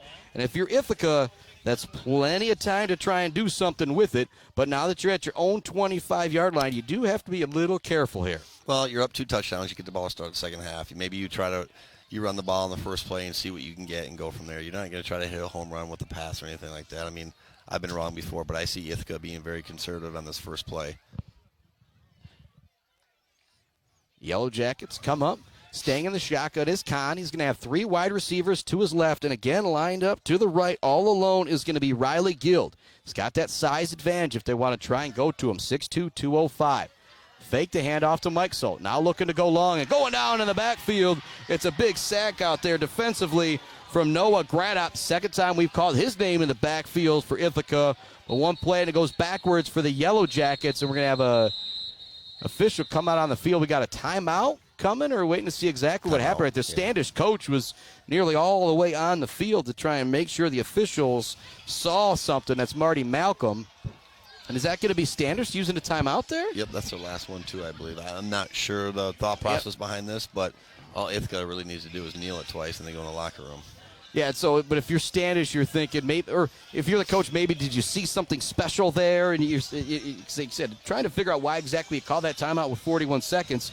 What you really are doing is giving Ithaca a chance to call 2 plays here on this 2nd down and 20, and they come out and run a couple. And if they pick up the first down, then Ithaca still has 2 timeouts. Well, there might have been a coverage breakdown, too. The guys upstairs or the coaches on the field might have seen something that they were like, okay, we need to take a timeout here, so we can't let that happen again. So, again, they had one-on-one coverage. They kind of slid a safety over this time, but I think they didn't box or diamond over on the trips receiver side, so there might have been 3-on-2 over there, so they need to make that adjustment based upon that, because maybe Ithaca saw it too, and it's like, okay, well, let's see if we can do it to him again. An experienced quarterback like Jackson Conn, if he sees that, he's probably got the carte blanche from the coaches to be able to change that up. So a really good time out there it turns into from the Panthers. Like I said, it seems weird at first, but when they go out there lined up, they don't like what they see. Sometimes it's best to make that timeout. 44 seconds left to go in the second quarter. 21-7 is the score. Ithaca with the lead.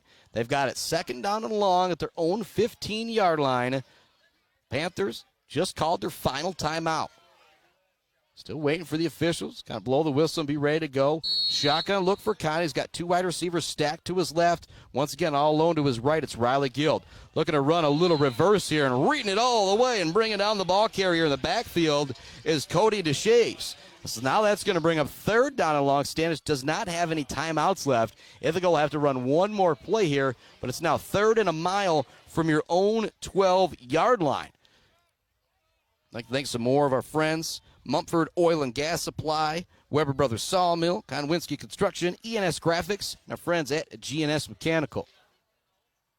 So ENS Graphics down here in Ithaca is one's made this beautiful backdrop to kind of have the Mid-Michigan Sports Network studios built by Konwinski Construction and Barberry Law. And the first time you see it, it looks pretty legit, doesn't it? Man. I think you're doing a great job. I'm really excited to be a part of this. This is a lot of fun so far. Yep, and actually that will take us to the half there.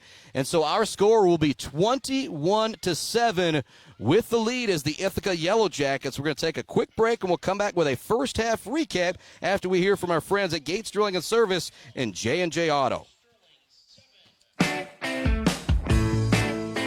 The Gates Drilling and Service halftime show is coming up right after this. Jenna Gates and Kyle Gates here. We are the 5th generation with Gates Drilling and Service. We've been serving our friends and neighbors in Michigan since 1893. We have the latest and greatest well drilling technology, allowing us to put in wells where others can't. Lake lots and tight spaces are no problem. From our family to yours, thank you, and call at 989-772-7841 for all your well drilling and service needs. Gates Drilling and Service, where Gates goes, water flows. J&J Auto in Wademan is Mid-Michigan's elite automotive repair shop. J&J Auto offers complete collision repair and mechanical repair. Stop by on Wademan Road or call them today at 989-644-8908. J&J Auto, proud supporters of high school student athletes.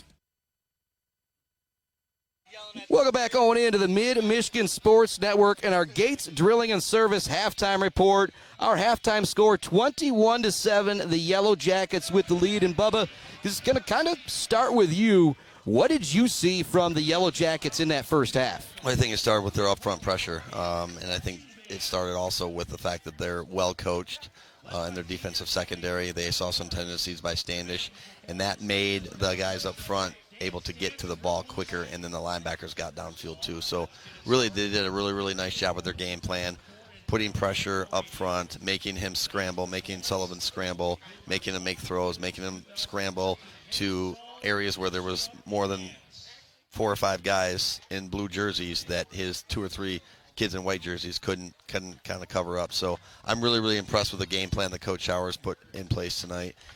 But I was really impressed with that last drive by Standish as well. So they have a little bit of momentum going in. They get that big sack there at the end of the first half too. So it's only a 21-7 football game. I know Ithaca gets the ball to start the second half, but I really expect Ithaca to kind of do some more of their, maybe a couple tricks here and there to kind of maybe see if they can catch Standish Sterling kind of out of position. That's what I'm expecting Coach Hesbrook to dial up in the second half. And Coach Mooney, Coach Woodcock getting me some really great stats here, kind of able to break down everything here. Ithaca's got 10 first downs to Standish's 6.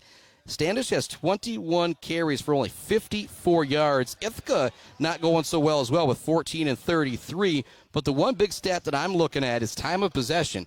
Standish has had it for over 18 minutes. Ithaca's just 7. Some of that has had to do with the short field and the success of their offense. But anytime you're controlling the time of possession, you feel somewhat okay about things. Are you surprised to see it kind of that out of whack? Well, again, you talked to the special teams were kind of a big component of the first half. I mean, those short fields in Ithaca is so seasoned and they do such a great job offensively that they were able to take advantage of it. But that stat can be very misleading from time to time, too. I mean, if you're a running football team and you control the clock, it's one thing. But in the short fields and you make a couple big plays and then Standish moved the ball, I mean, there wasn't an issue. They just got kind of overloaded or kind of with penalties. I mean, they had some mistakes for a second game that you try to clean up after the first week, but they're just making too many mistakes to where it kind of put them in a hole, and Ithaca took advantage of it with the short fields. Yeah, Jackson Conn right now is 8 of 12 for 96 yards and 2 touchdowns. That's some proficiency from the senior.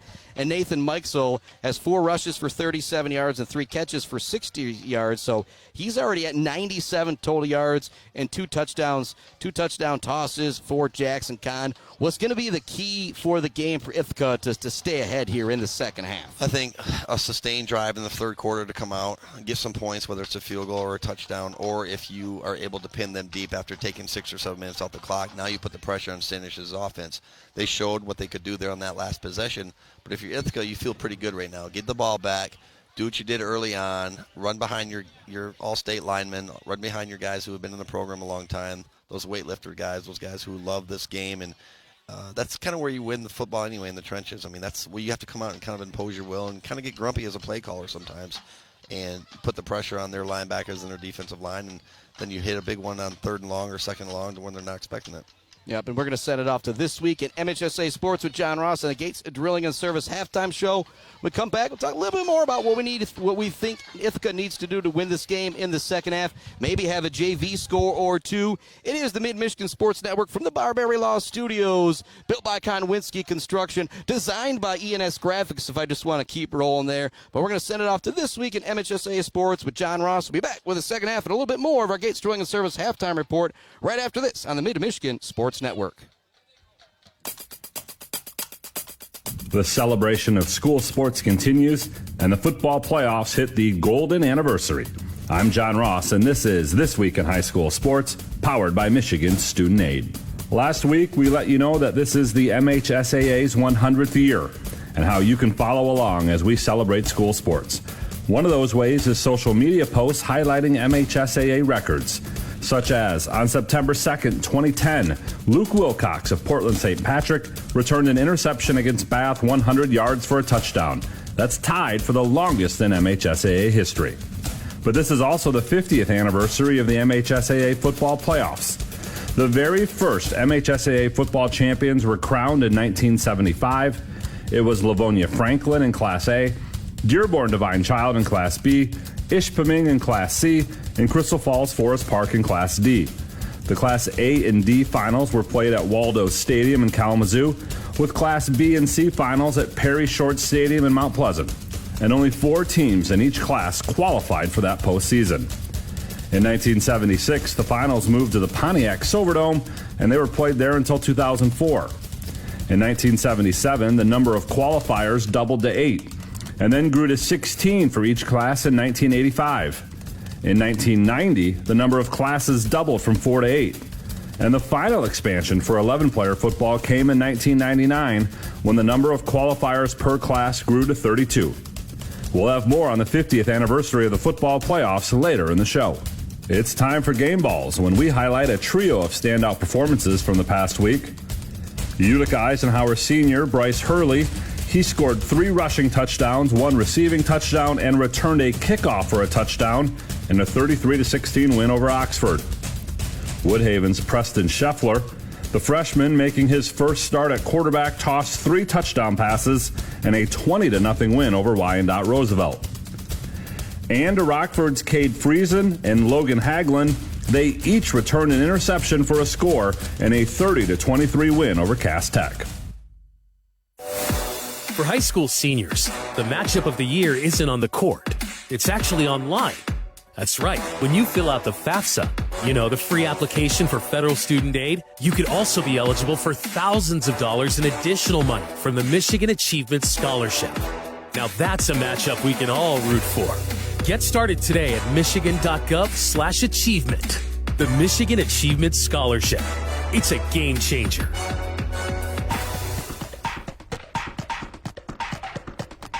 Our weekly Be the Referee feature takes a look at the fine art of officiating with registered official Paige Winnie. In soccer, a kicked ball that inadvertently touches a player's arm is not a handball. If a ball is kicked at someone's face and they instinctively put their hand in front of their face to block the ball, that is also not a handball. There was no intent. Handball or handling is called when the touch with a hand or arm is deliberate. However, if a ball glances off an offensive player's arm and goes into the goal is not allowed. Even if the touching was accidental or inadvertent, it's no goal. If the touching leads to an immediate goal-scoring opportunity, then it's also whistled for handling. As long as the inadvertent touching doesn't lead directly to a goal, it's play on. Thanks, Paige. Now more than ever, we need officials. If you're interested, please go to the MHSAA website now to register. Back with more on the 50th anniversary of the MHSAA football playoffs. 8-player football was added in 2011 and split into 2 divisions in 2017. Farmington Hills Harrison has played in the most title games, 18, and they are tied with Jackson Lumen Christi for the most championships won, 13. Beale City and Crystal Falls Forest Park have each qualified for the postseason more than any other school, with 38 appearances each. Rockford has played in 28 straight playoffs, a record they are looking to extend to 29 this season. And the finals, as they have been since 2005, are at Ford Field in Detroit. Southfield A&T, Muskegon, Forest Hill Central, Harper Woods, Grand Rapids Catholic Central, Kingsley, Jackson, Lumen Christi, and Ubley are your reigning 11-player football state champions. Martin and Adrian Lenawee Christian are the returning champs in 8-player. The 50th MHSAA football postseason kicks off with district play on Friday, November 1st. Check out MHSAA.com for complete coverage all year long. You've been listening to This Week in High School Sports, powered by Michigan Student Aid, a production of the MHSAA Network. Thanks for joining us. Welcome back inside the Mid-Michigan Sports Network Barberry Studios. Built by Konwinski Construction, designed by ENS Graphics. I'm going to keep making that joke. Another big shout to some of our friends, including Hanging by a Thread, the official embroider of the Mid-Michigan Sports Network. I've got a hat. I got some gear coming for you, Bubba. But Word. Dina out there, you almost, I got to feel bad for. Every time I go out there, I'm like, here's 4 more shirts. Hey, I'm going to pick up 7 shirts off of your shelf. And then when I was out there just a couple of days ago, it was stocking caps. I'm like, you know what? Ooh, hey. It's already getting to that point. She has some blue and gold there for the, Mount Pleasant, Shepherd, Ithaca. She had some of the Beale City colors. If there's anybody out there that, that wants a hat, wants some gear, wants to get involved with the Mid-Michigan Sports Network, shoot me an email, mid-michigan@gmail.com. It's pretty simple. Or local AD, this guy as well. Lyrics or Yellow Jack, a Shepherd Blue Jay on there, blue and gold. I think that's kind of the next step there. Yeah, but like I said, so much stuff. Like I said, sure. I got one for us. It's one of those that I don't do what you was getting into. I brought out a bunch of closet kind of, and then I got even more stuff. And here's more stuff. Here's even more stuff. Between her ENS Graphics, I got her doing the embroidery. I got ENS Graphics doing all my signage, the backdrop. Things are looking good here at the Mid-Michigan Sports Network. And if you've joined us for the whole broadcast at the beginning, still working out a couple of there. That was just my board there. But our score here half in our Gates Drilling and halftime report, 21-7, Ithaca with the lead. We're going to take another break here to hear from friends at Barberry Law and ENS. When we come back, we're going to make Bubba break down the second half a little bit more. What Ithaca needs to do to win this game. We're listening to the Mid-Michigan Sports Network back right after this. Hey, Rowan. Want to toss the ball around? No, thanks. A quick game of chess? Later. Throw that around later.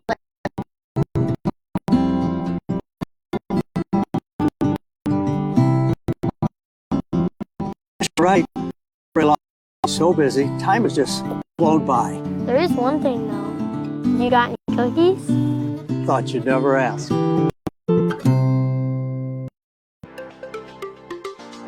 For over 4 decades, ENS Graphics has delivered confidence, trust, and peace of mind by providing their customers with expert service and using state-of-the-art technology. We all know in sports, what's on the inside counts the most. But when it comes to your business, school, organization, what's on the outside does matter. If your business needs anything printed, ENS Graphics can do it.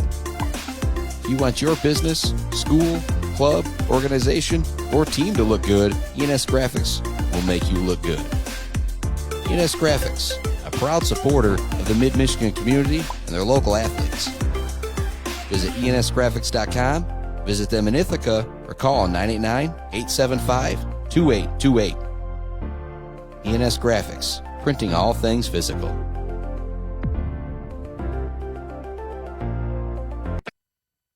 Welcome back inside the Mid-Michigan Sports Network in our Barberry Law Studios. 21-7, our halftime score. All right, Bubby, you got the 21-7 lead. You're getting the ball. Talk a little bit about what your game plan would be if you were the coach here on this first drive. I think it's a feel-out process again. I mean, you sustained yourself on a couple different drives. You know what works. I mean, I think you're going to get some power to start with, quarterback or maybe a flare screen. Mike Soll, get a quick out of some kind to one of your receivers. They need to stay front. I think you pound rock, see what happens. You're obviously based on what you saw in film, so on and so forth. So I think you're out and probably was their will up front, and the have a great offensive line, and they've got they've got a great back, a great quarterback. So I think you put the ball in the hands of your athletes. You try to run by the guys that have gotten you this far so far, and see what Standish has done as far as their adjustments. If you're Standish, they garner any momentum there towards the end. They touchdown Conn to Mike Soll, but then you had that 7 play. You're able to take it into the end zone, and then you on that very possession there. I think so, because I think they were challenged there at the end by their coach Malcolm to go out and do something, because there's certain parts of the season, whether it's week 1 or week 2 or week 6, 8, 9, whatever it is, that find what the identity of your team is. I don't think he really knew much about last week, because it was kind of a coastal last week with Reese, I believe. So you really know what you have. You come into a place like Ithaca with the tradition and the team that they have, and you try to do so, and then you kind of dig down into your play call that you have on there. You rep so many plays throughout the week, and then you rep plays all the time, because that's kind of what you do. That's kind of like your identity, core plays, whatever it is. And we all, of course, but so some things, started getting the ball and started kind of running that option a little bit. Did a great job downfield with the receivers blocking. But again, I think he probably challenged the student athletes as well. And it's a tradition, it's a prideful program up there. I mean, you can tell that they were a little upset based upon their effort in the first half. I think 21 is a lot better than 21-0, even though you're going to come out with an onside kick. Something, take to get the ball back as quickly and try to make this score game. I actually think that onside squib kick is a bad thing coming Sean out Payton. of half with the way the Ithaca started moving the football. It really gets you that moment. You scored on your last drive, try and get it back and score again. But you know, about the momentum in the game. If Standish right now, just totally. Like I said, if onside kick, I feel all the more could make the difference for them. Second service halftime report when we come back. The Ithaca. Standish Sterling lead at 20. It's Thursday Night Lights. Michigan back with more right after we close. Halftime report. An air conditioning owned and serving Michigan since 1962. They're dedicated to providing the best possible solution for your business. Air conditioning is fully owned, so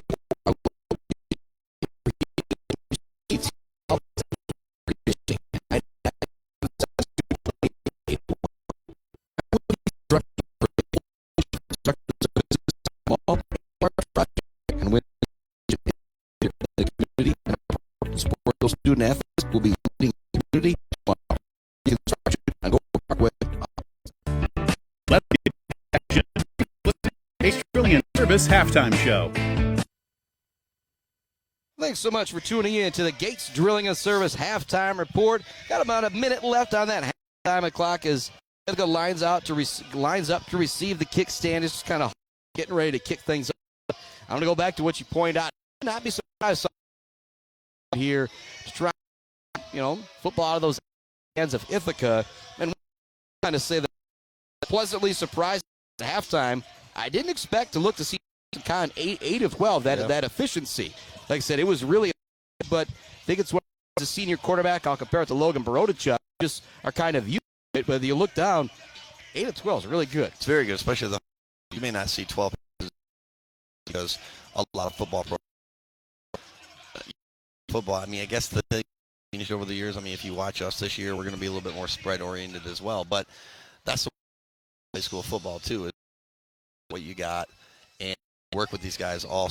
You know these guys. You're constantly around each other. That's why college, pro, you go your separate ways in the off season. In high school, you're constantly around each other. So you build that rapport. You build that chemistry with each other. And first and foremost, front your offensive line to be able to protect your quarterback, and then obviously good route running, and then it's a good quarterback. So there's those three parts of the passing game that you really have to be able to utilize to be successful. Yeah, Mikesel, Lloyd Stoneman, Bupp, Brody, and Kenny Daniels along that off.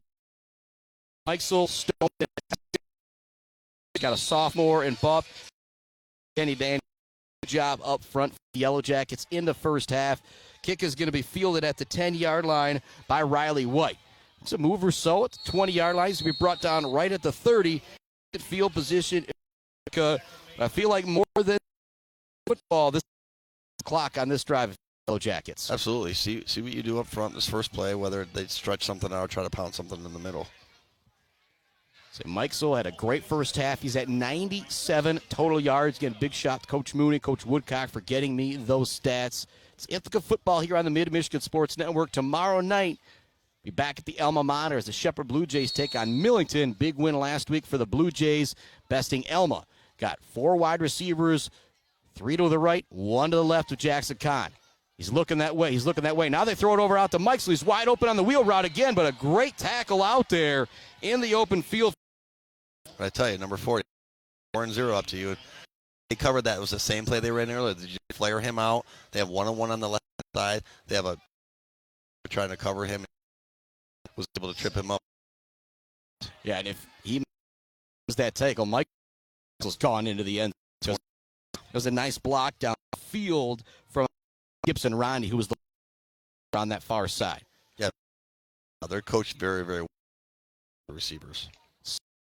For the Jackets, running in last minute, going to be Connor McMahon. Wide now. 5 for Conn. He's got a lot of room to run it up the middle if he would like so, and he will do that. He's got last, so there's not really a whole there. Nice play defense out there. It was wrecking with that play. Basically 5-on-5. So can you get by? Standish did a nice job. Minimal 1 yard by Ithaca. Conn on maybe taking one drop back or a little bit, like quarter a little bit, and for him to just pour it up. He did a good job at it. 3 wide to the left, 1 wide for single coverage for Ithaca. That turn here at 3rd and from Coach Jordan Hesbrook on the side. And they're going to take a timeout. Really in the crew. on the same page for this 3rd down and 5. I'm going to make you put the coach's head out as 3rd down and 5 on the sideline. They say, call here. What are you bringing? Over there, if you're going to throw number 8, all you got to do is look to your right and receiver can get it. If you want to run the ball, you can bring and you can run behind guard.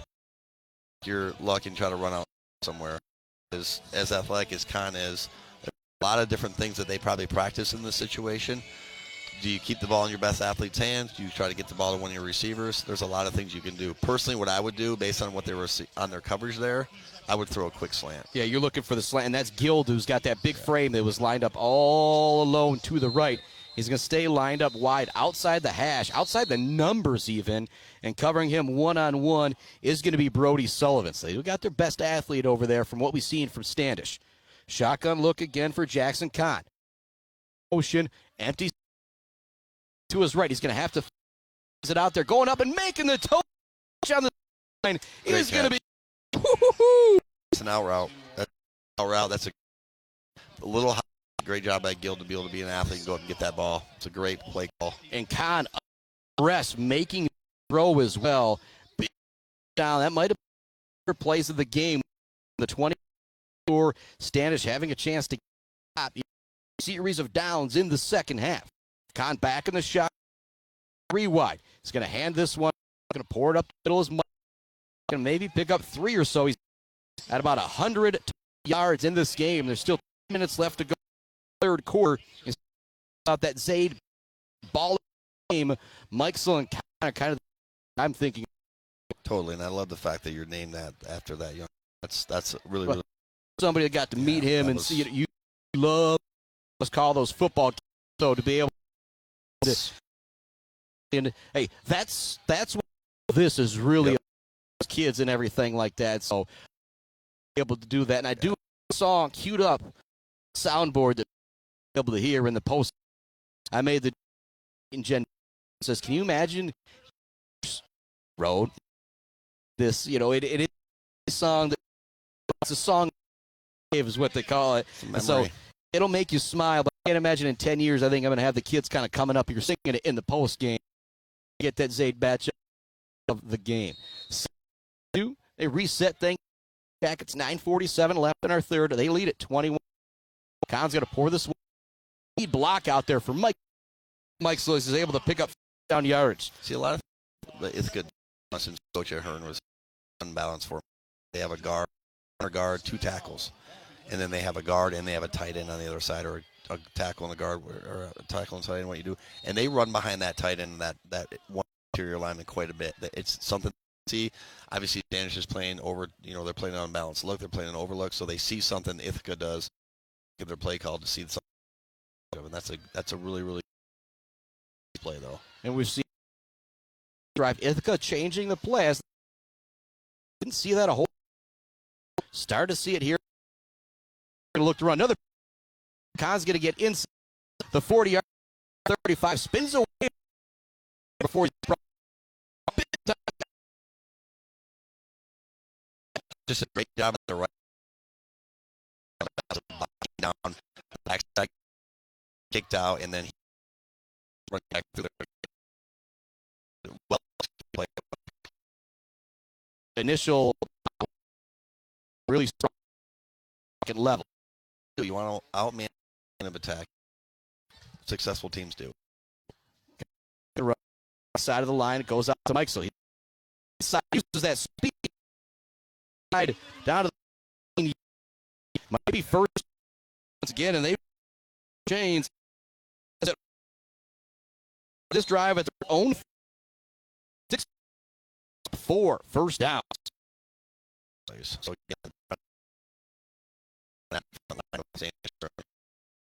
at the 6 Standish, 8:30 again. See if Coach there first down it is off to the left side. He's getting inside the 10 before he's brought down. He picks up 7 or 8 again.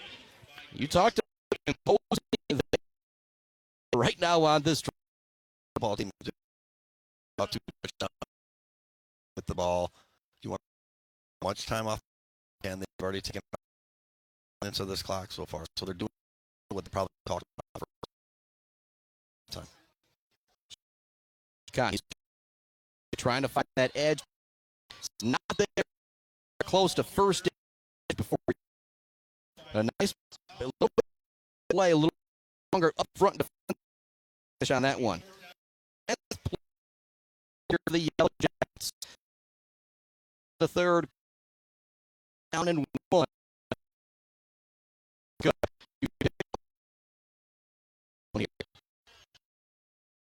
Don't have the greatest advantage. So it does right corner.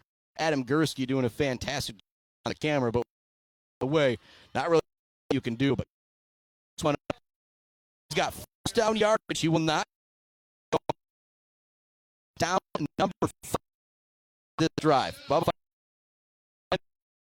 first down.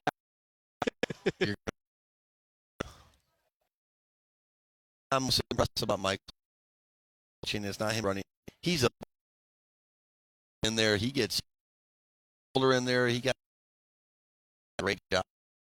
He is back out there. Mike gets that into the end stop just maybe the 2-yard line. The 12th coming up here for Ithaca. He leads Standish Sterling 21-7 here on this beautiful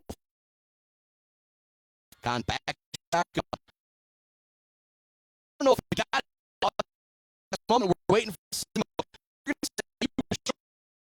up third goal from about the 1.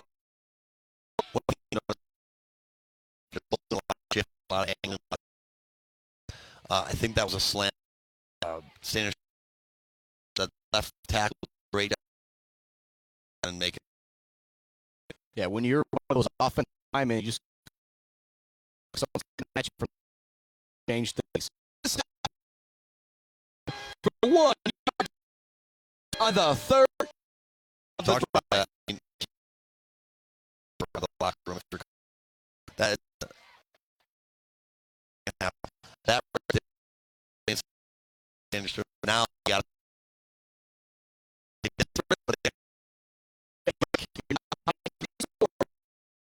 not a quarter in the second half. Out there. Backfield. So it'll take 7. Ithaca. Michigan. Hear a little bit about sportsmanship from the Chris Botman and Adam Gursky in Fireberry Law Studio. Back with more. This.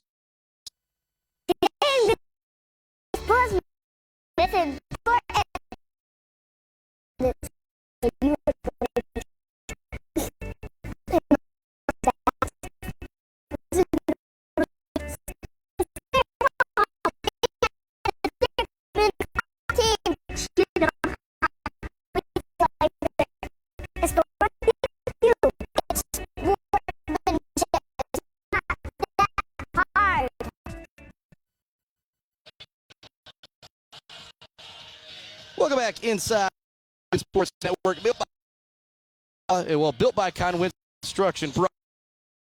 Also, Conn goes in, makes it with left to go here in the third quarter. At the break, but this is it for Sterling. You absolutely here. You got to do what you have. Run some option. Out athlete, maybe get on a big play. Probably soft enough to make them to the field. Make them you can. They're coming out. And if Sullivan's going to be your that out here so far to make a play. have a chance to make. But if your defense, a whole lot of time to rest. Off, it takes a nice bounce. Dark line. Whole plan right there. So, yeah. So you're halfway there. That play is for you. What's the point of it? Run anything. From what we've seen, I don't know how the ability to see that got good position here. I'll just get it. They hand it off. Cut it back. That collision. Mr. Pesca for the yellow. He just owned it right. And before me, pretty sure before. Second down and 9 now for Standish Sterling. One running back in the backfield. Quick throw. However, it was a good, solid third down. As a coordinator, get in there 5 or 6. I mean,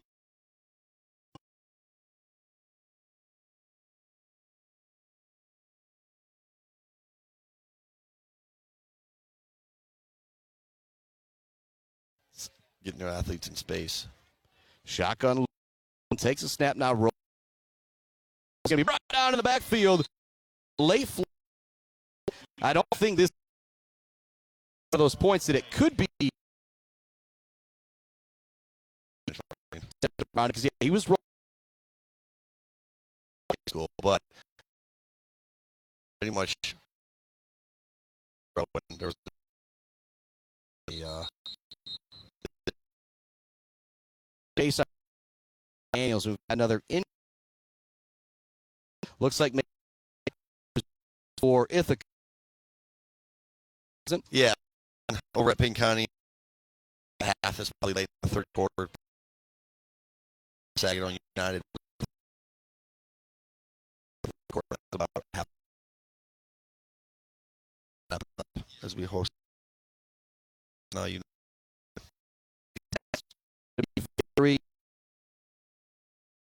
over there. Well, this is their first year. This will be their first football, but this year he's got Freeland last week, but of upside. They have a lot of factory to go up is there, and we see that scare us because they have speed. They've like Coach Matt going to beat them in a weight track meet or anything. They're athletes, and to see kind of see them was because so. Yeah. Big deal right now. Be able to keep the 30. Drive. Throws it over the middle. He got him at the 10. Into the one. Drop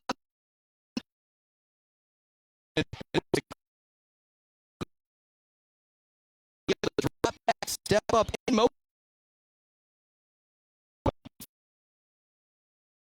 Has been very difficult. Go quick. On goal now. Center is Sullivan. He pull it into the back sneak. I think he was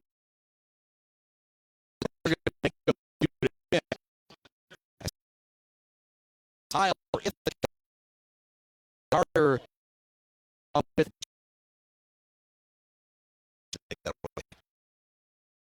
just a tip away. They go back up center into the still waiting for second after.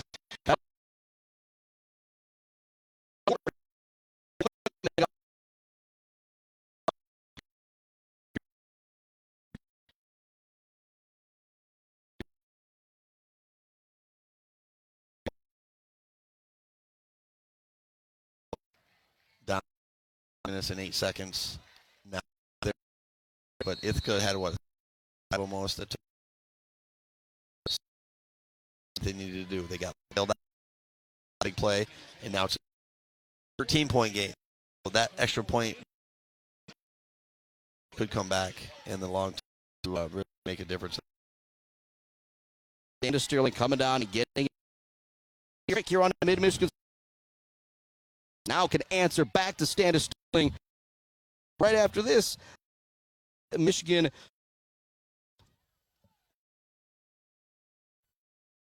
The Bird in downtown Sunday for lunch and dinner. Delicious pizza, the world-famous Bird Burger, handcrafted, fresh-baked subs, many apps, and much more. There's something for everyone at The Bird in downtown Mount Pleasant, where friends gather like family. The Bird, supporting high school sports in mid-Michigan for nearly 100 years. Gates. We've been serving friends and neighbors in Michigan since 1993. We have the latest and greatest drilling technology. From our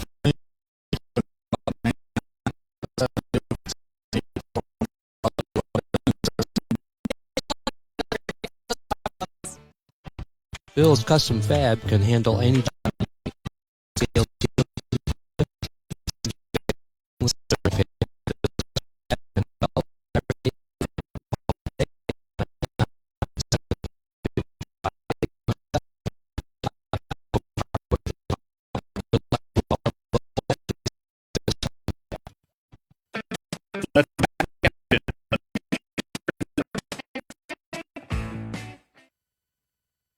Welcome back to the action here on the Mid-Michigan Sports Network.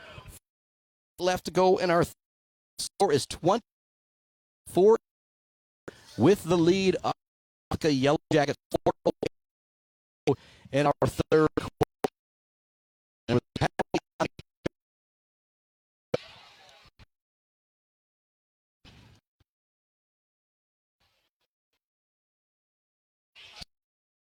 Do it here, otherwise.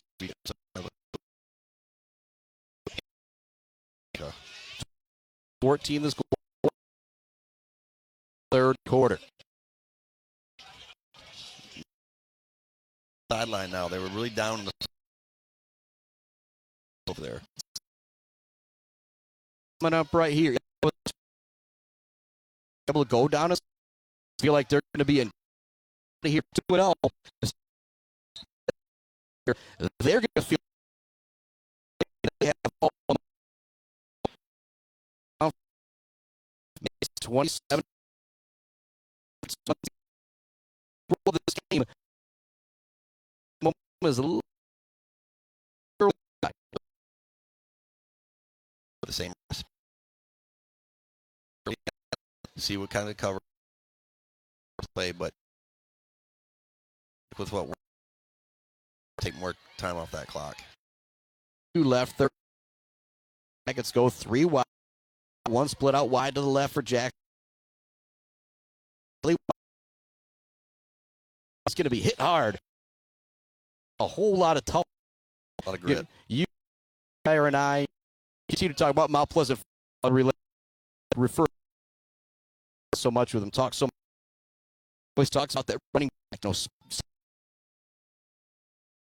he runs the ball. Quarterback line to do their job, and you do your whole. Doesn't matter how big in that seat or as you can, because you never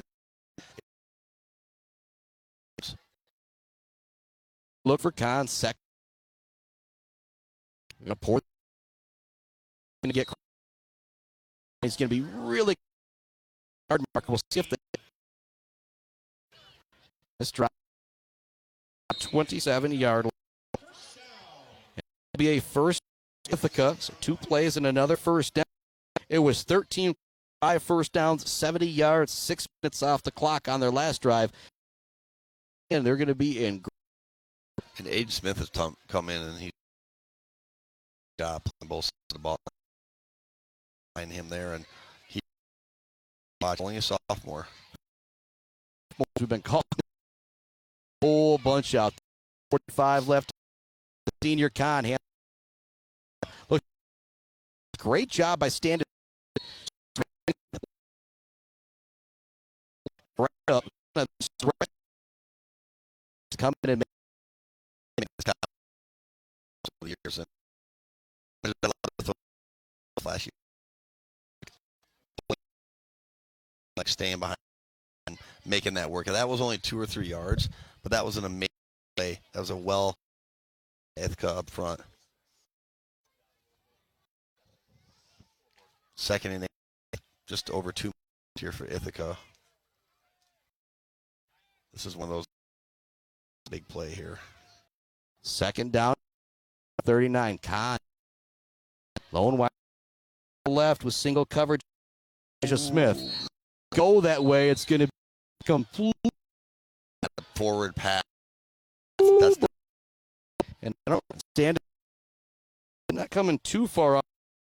Marty Malcolm, but all there. So they were there, and basically, essentially, the quarterback kind of behind him, kind of pitched it forward. So you have the forward pass. It doesn't matter hand or if you pitch it on every design like that where you pitch it forward on time, but that's still considered. So if you drop it, it's 3rd down and 8. Jackson going to his left. Throw it downfield. Out there. 4th down and very short because of that. Nice thing. That football player. Defense is great protection up front. Great roll out. Great throw. On the other side is you have down. They did a great. I could transition. We talked about that. Back for a stand of running. Left go. From Michael again. Out yardage. Pulling. When you do. Mike. With. Terry had a couple times. And absolutely fan. $120 down and through the air. And he has had 4 blocks that are absolutely monstrous for some big down with cramps. It's about 3 plays a little bit, so that's so just kind of get pushed out over there. Yeah, you don't want to see that man come in for any. You are Ithaca leader and your quarterback. Andy looking pretty back as well. And last game with a collar. What was there after they these more than I happened. But going our 1st down and Jack, pardon me, Jack off for at least. We will see. Best thing if you're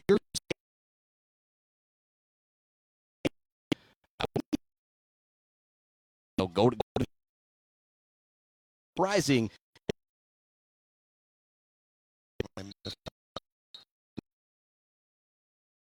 So they're going to line up. One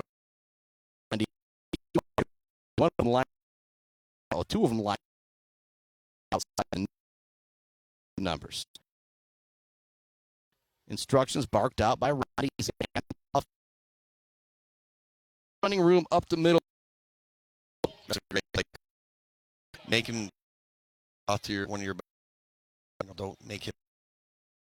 No, he's obviously quarterback last year. It's not. But once you get to those, things get a little bit more nervous. He's in the game, so Jackson is going to work out on the sideline. This might be a play of the 3rd. Might not even need to run one quarter. end of the third. To 14, however, out of the ball game, the sophomore Gibson Rondi in to replace. From what we've seen, this young man got a whole. Here another quick break. It would come back to the fourth quarter.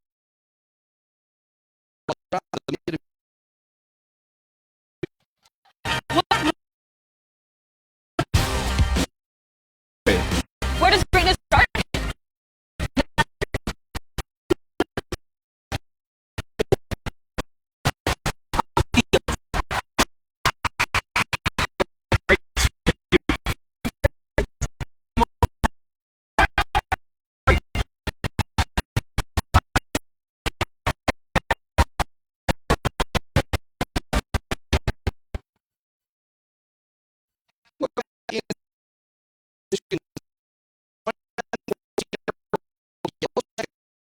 Lead as we start, but momentum right now on the side.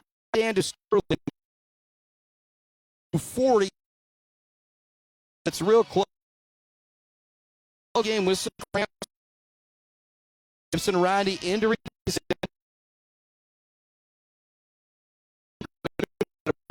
one was quarterbacker of be back in the ball game are a whole other than I am. So look, there's two to the left, one to the right, running it immediately right up the middle, down to the line. We got a shoe coming. Third down. Play this ball game right. You got to be 5 down territory for the Jackets. Well, they're going to come up yards. Otherwise, best route play right here. You got one-on-one coverage. But it's hard to run. But it's Brody Sullivan that's been on that island. That's by design. They're going to throw it to Ron. Is it at 10? He's brought 3. Call. What about time? They needed to make a big, and they made it happen at the big game. First down and the momentum sucked right out of the sideline of Standish Sterling. That high school sport quarterback, right? Goes back out to his shot. They call catch by those two. There for Jackson. His left, one to his right. Running back is lined up to the right. Great play. To play defensively from his linebacker position. Just shot the gap. They brought a stunt there, and he to give the credit up angle and slant they made there to change the actions of the linemen to where that opened up that gap. I mean, the defensive linemen have to run that perfect. Whether you stun out or takes an open gap and you make great defense. Second down and 5. Second down and goal at the 5, I should say. Ithaca really coming in with the play, and why not? You got the 2-touchdown lead. 10 minutes ball game. All right for Conn. 4.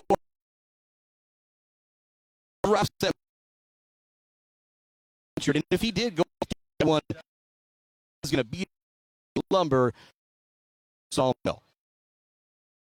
Here, this is a huge test of resiliency of 4 down linemen. Go up. 16. Big difference here.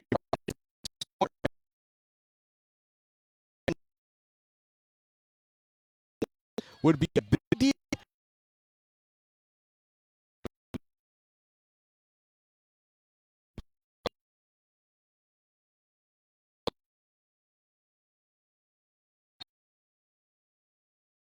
I just couldn't quite get everything into bring up 4 the drive. Decision right here.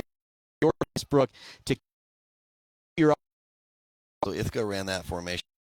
It was a tightly compact.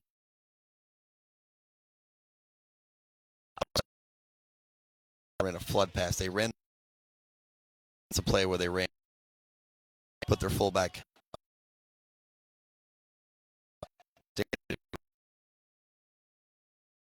Does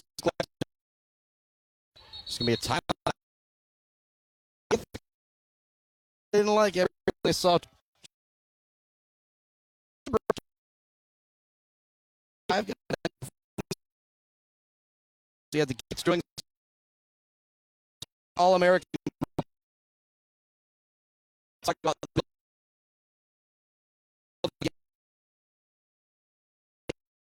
and so if you think game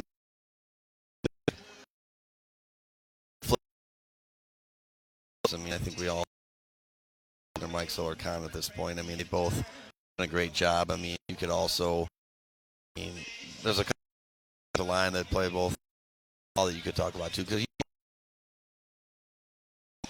that predicate anything in good offensive line, defense, a lot of success. I mean, as much we'll throw the ball those tight ends and running the ball. Axer, pardon me, I want to at level, but a field goal attempt.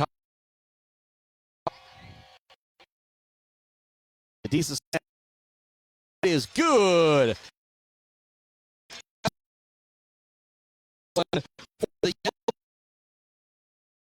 Make it 30-14. You're in the Standish Sterling. At this point, I feel like because you need to ball in the first half.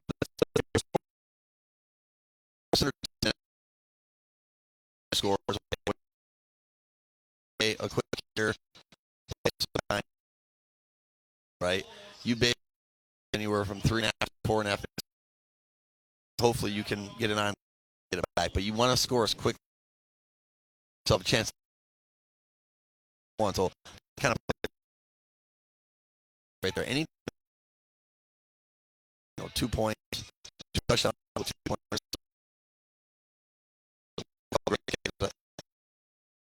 Anytime you early on in the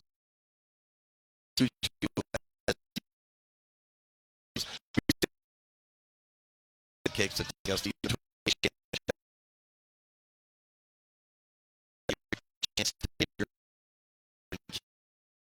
game, you have to do it.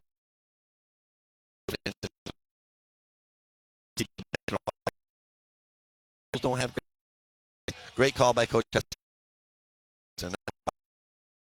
Honest with you. Yeah. 14 to kickoff. It's going to be field that. That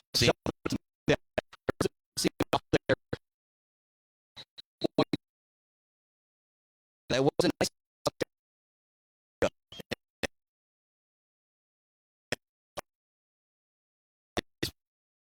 End zone, get the ball at the 20-yard. So it happened in terms of time.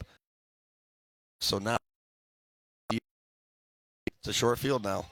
The third time they've had a game. Just to those little buffering, streaming issues, but we're doing the times in mid-Michigan, trying to do things out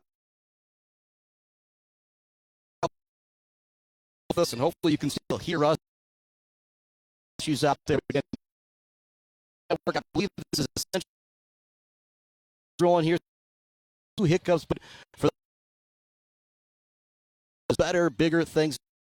Greenberg says back and better than ever. Side switching from the 780p to 9. We now know. Future just make second down and out to his right. Look at the. He just barely throw, and they want not going to get a call. Sullivan's been out. He's just kind in the area. Absolutely. You're in 6 now, though. We'll have at this point, and if you, this is. but I feel like you know you're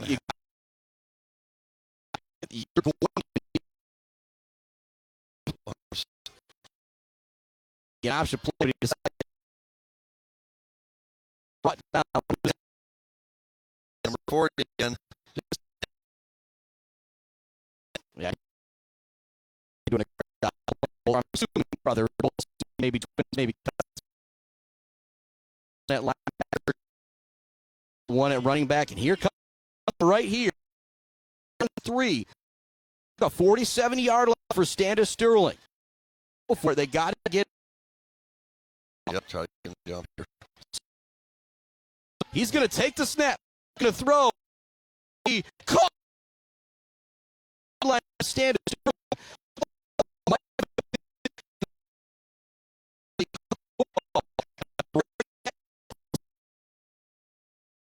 He hung out.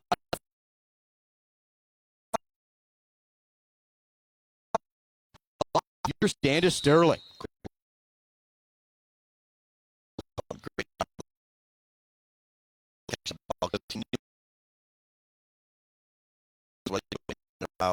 You know you're kind of your quarterback. You're going to be blindsided.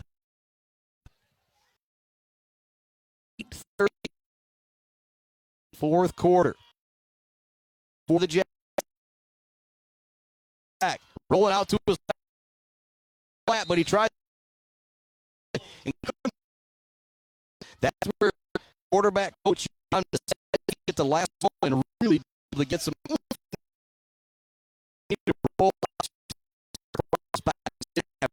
Run for a play.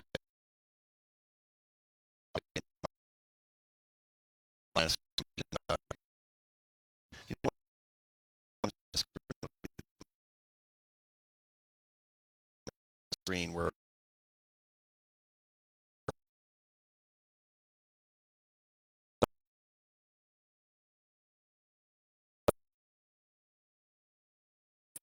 line of scrimmage all night long for Ithaca. He's going to bring him down. Oh, Nathan Mixel. 34 after that short bird close the gap on him. Again, he read his feet. The ball here. And his ball's on the caught.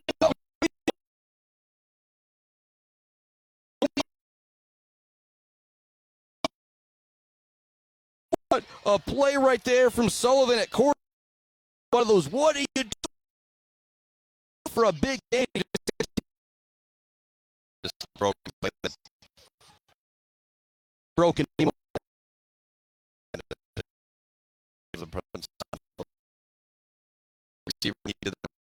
11:30 left. Standish Sterling.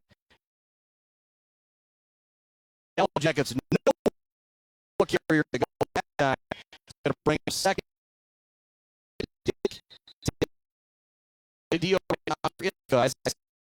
We got the fielder. They're going to stop the clock for a moment here. And that's why there's the Ithaca player. Looks like some 20 left to go. Back and for the Sports Network.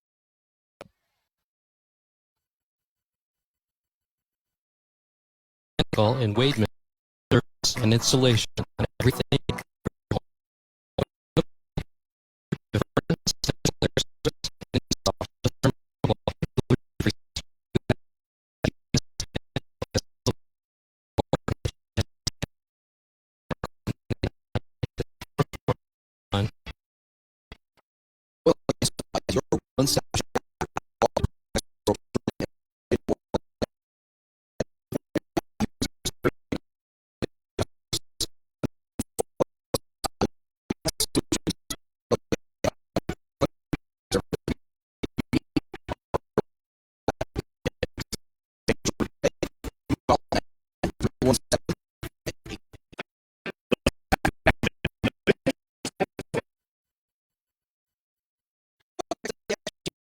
Michigan Sports Network, second down.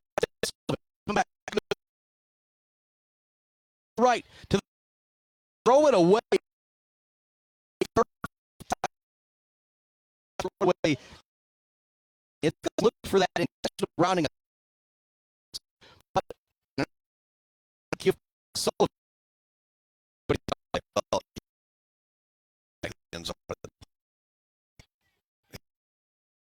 Almost third down is 12. As the ball lines the first down to the end zone, even in the gun. Rolls to his left.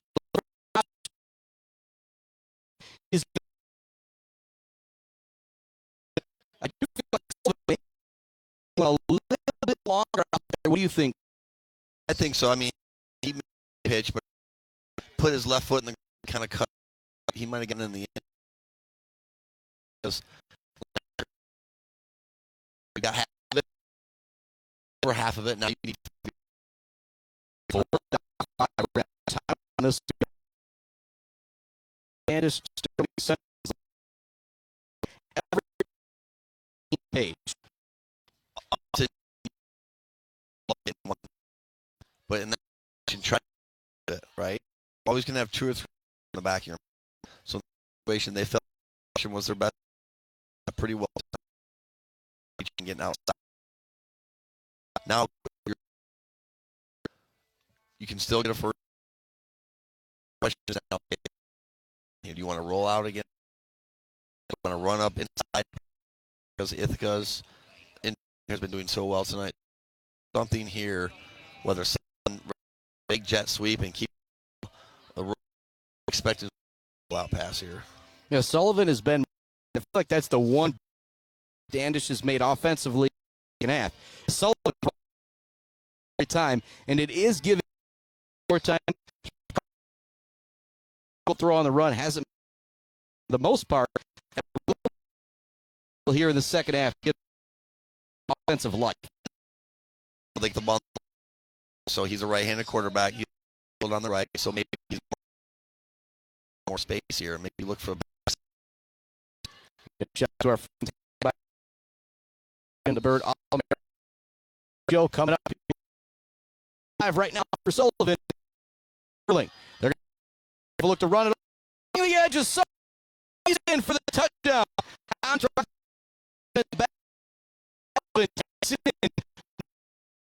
Go for 2 to a 1 position for that field goal. Monster or the yellow. They did exactly why basically they had 3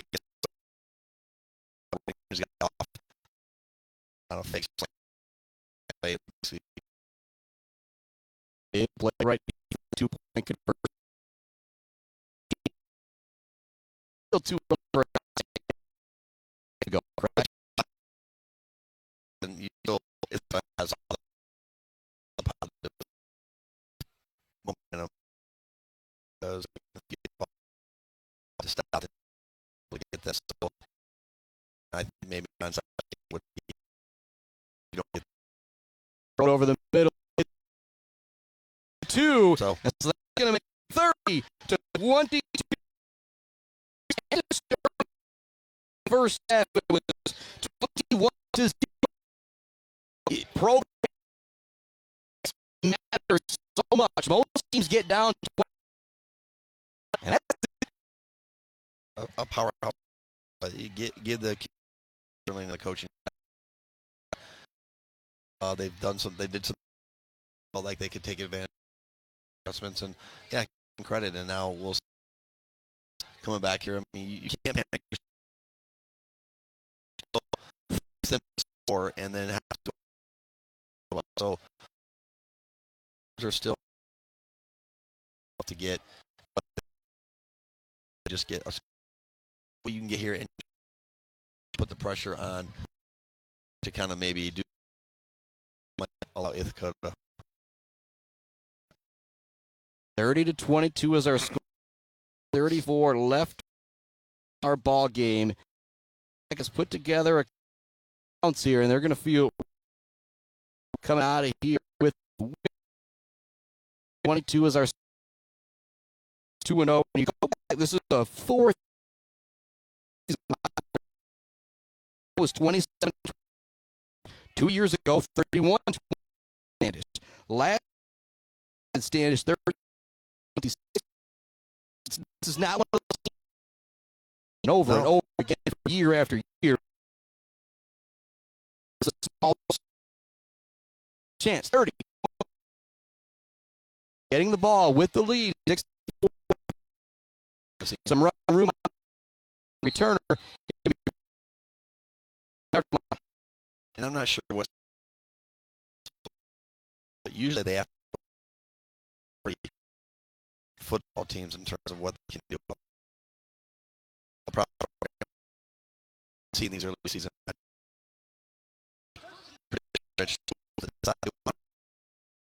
With the way the playoffs good schedule.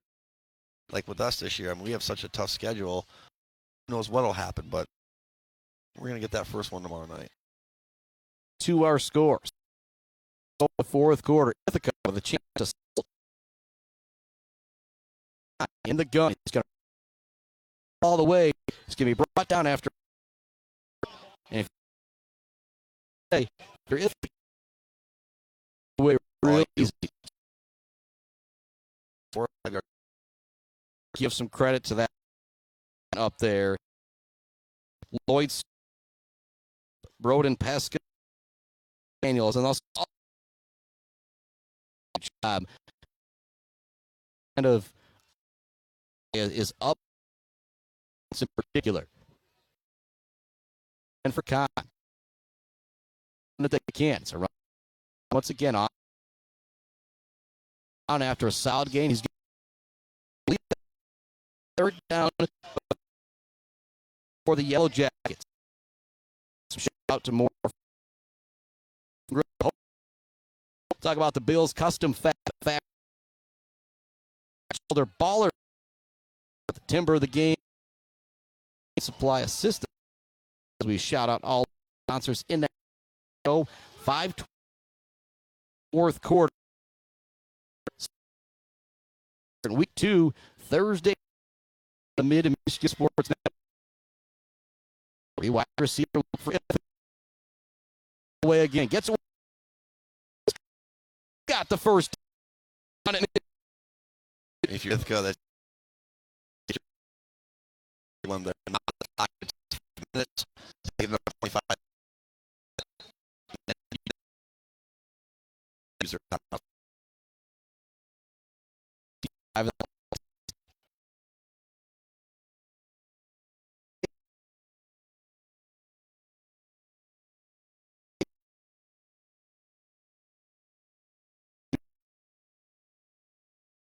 Clock is now your best friend. Yep, just watch first downs and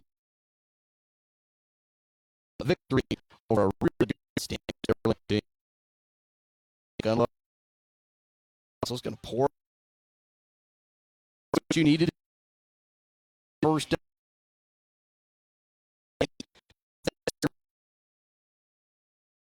Do not use a time.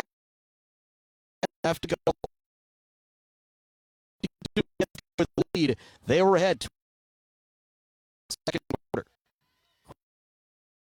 Dang, and in this one, back for Conn. He's kind of ran it. Standish to jump. So at a second down and 8, second down and 3, going to allow you to do is the same play. You Jackson Conn. Totally, and that's situations is that all because time is not on their side.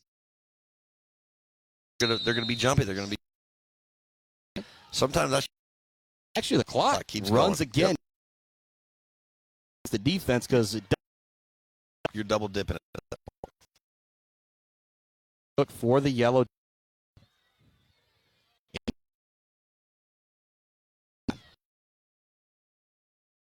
He's going to run it all the way.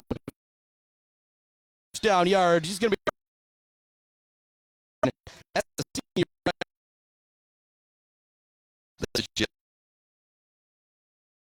they came out to get the kick.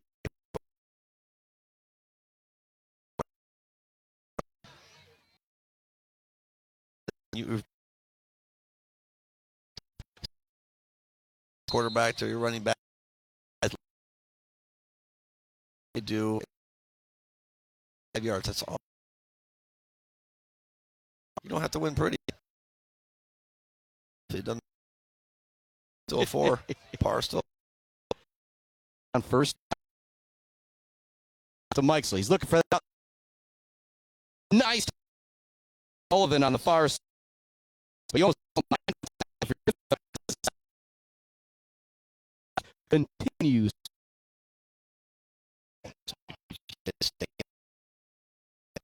Seventh.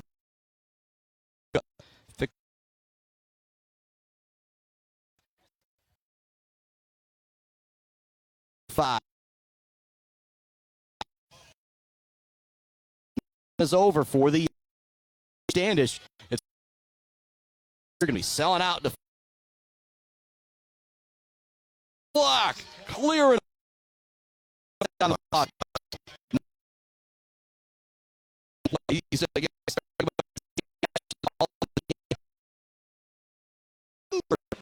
game might be able to find out Mikesel and have a whole as a fullback. You inside, hit that inside shoulder, and he just absolutely. First down at 10. Get up the middle. Not a big game here, but now for the Standish to your play start. 13 play drive, and now we're on number box unofficial. Point that out. But yeah, that is how you get done. Football game right there. You keep the ball as long as you can. They figure. And I do see on the far side over there, number 12 still out here defensively, or maybe, but that's going to be is able to somehow get the ball back with one possession for the Panthers. Actually, I want to put Sullivan out of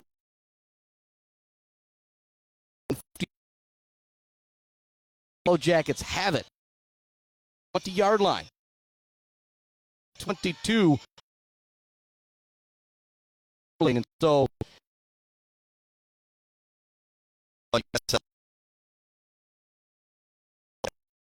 you play outlaw cover, cover 0. You got to bring that. In our Bird game show here, but live again, on my phone with that. You tuned in a little bit short, but that's good. With these Ithaca coaches, maybe a couple in the post game, running it right up the middle of that time.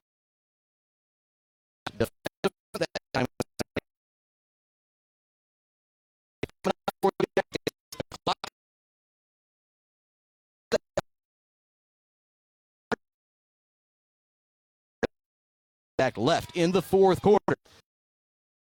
No timeout. First down. Wrapping the timeout here. This is get him. Everyone.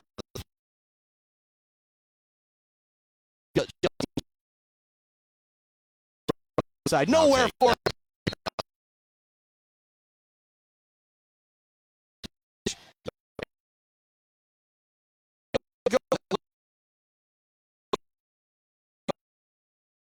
This field goal of the about 47 yards for a kick in high school. You had the distance last.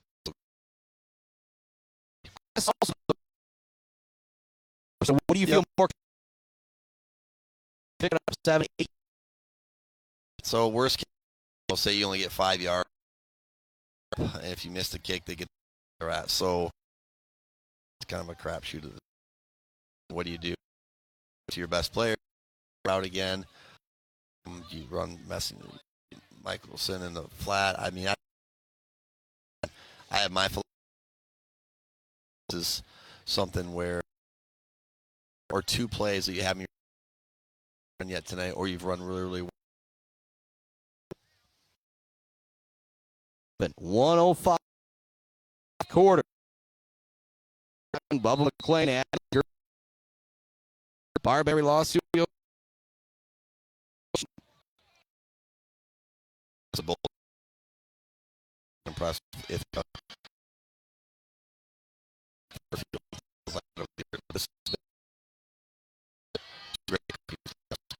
and credit chance to wrap this down. Nice job by Stan in this game. Changed the play. Does have another time. Possibly take contact. Down snap. Throws the wide screen. Nowhere to go.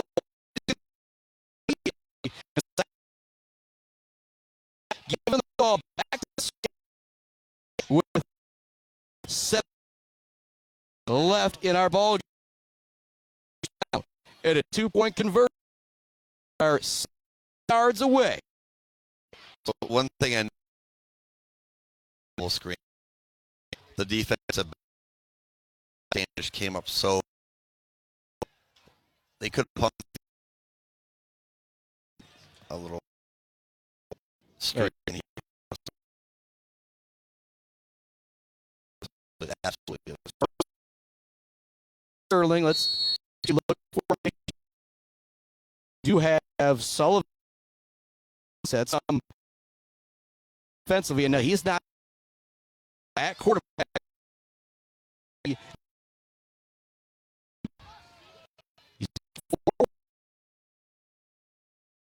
dropped back there, and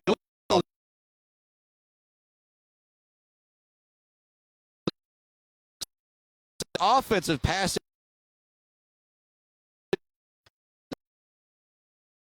For the play, and the wide receiver, he slung him down. This is going to be a big call right here. It's really in positivity. There's still just 51 seconds left. Lead. Third score. They're looking back at that it's on Standish, but I could be wrong. Anything from the official, and Jordan had the yards, and so Standish, but I think they're going to be against Standish. Now first from your own yard line. It's got a long go. 50, but you are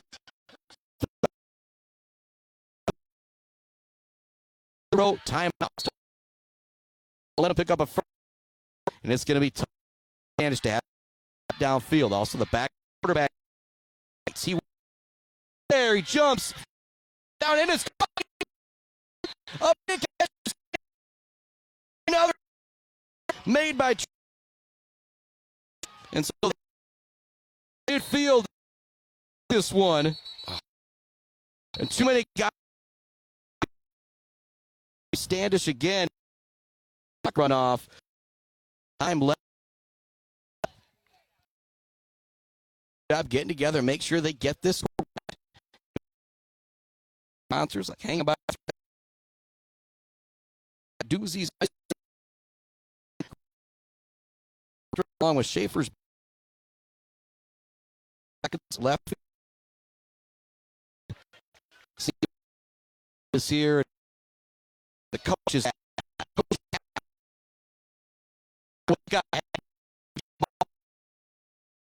Starts moving.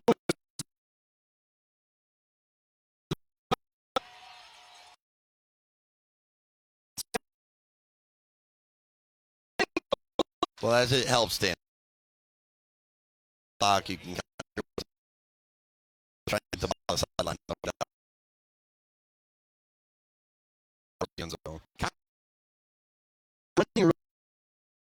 Was able to make the. That's kind of what it's going to be very, very. Has to push down or go. Can get out of bounds.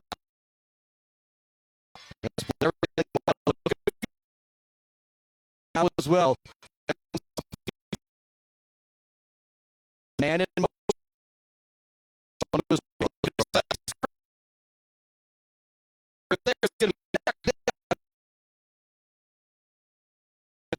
Ethan Elijah Smith.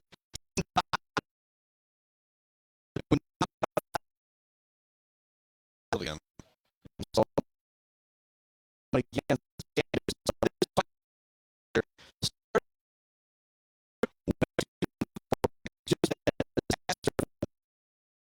It was going to be tough to begin with, but now 30 to 20, yourself a chance. Now, Panthers, and as soon as running again, this could be our final of the game right here. Don't think. 11. 11. Last second. Just a very final drive here from the Panthers after they all the way back over the far side. Nice juke. Another move. Line wide receiver. 6 seconds left to go.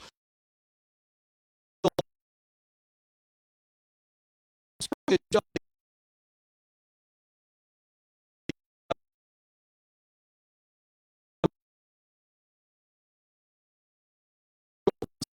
This is where you got to run. I don't know if they have the arm. Do some kind of a hook and ladder play from the good old days. Got to look for solid. Lined up tight. One and up to the left. Just right there. They throw room out there. Looks like Collins. And so maybe this is where quarterback is a tiff situation is up. That you got to have some kind of a Music City mirror where you go one side and not expecting it, but left to go. Fourth ball at the Ithaca. Got out of here with the back in. This one down towards the end zone.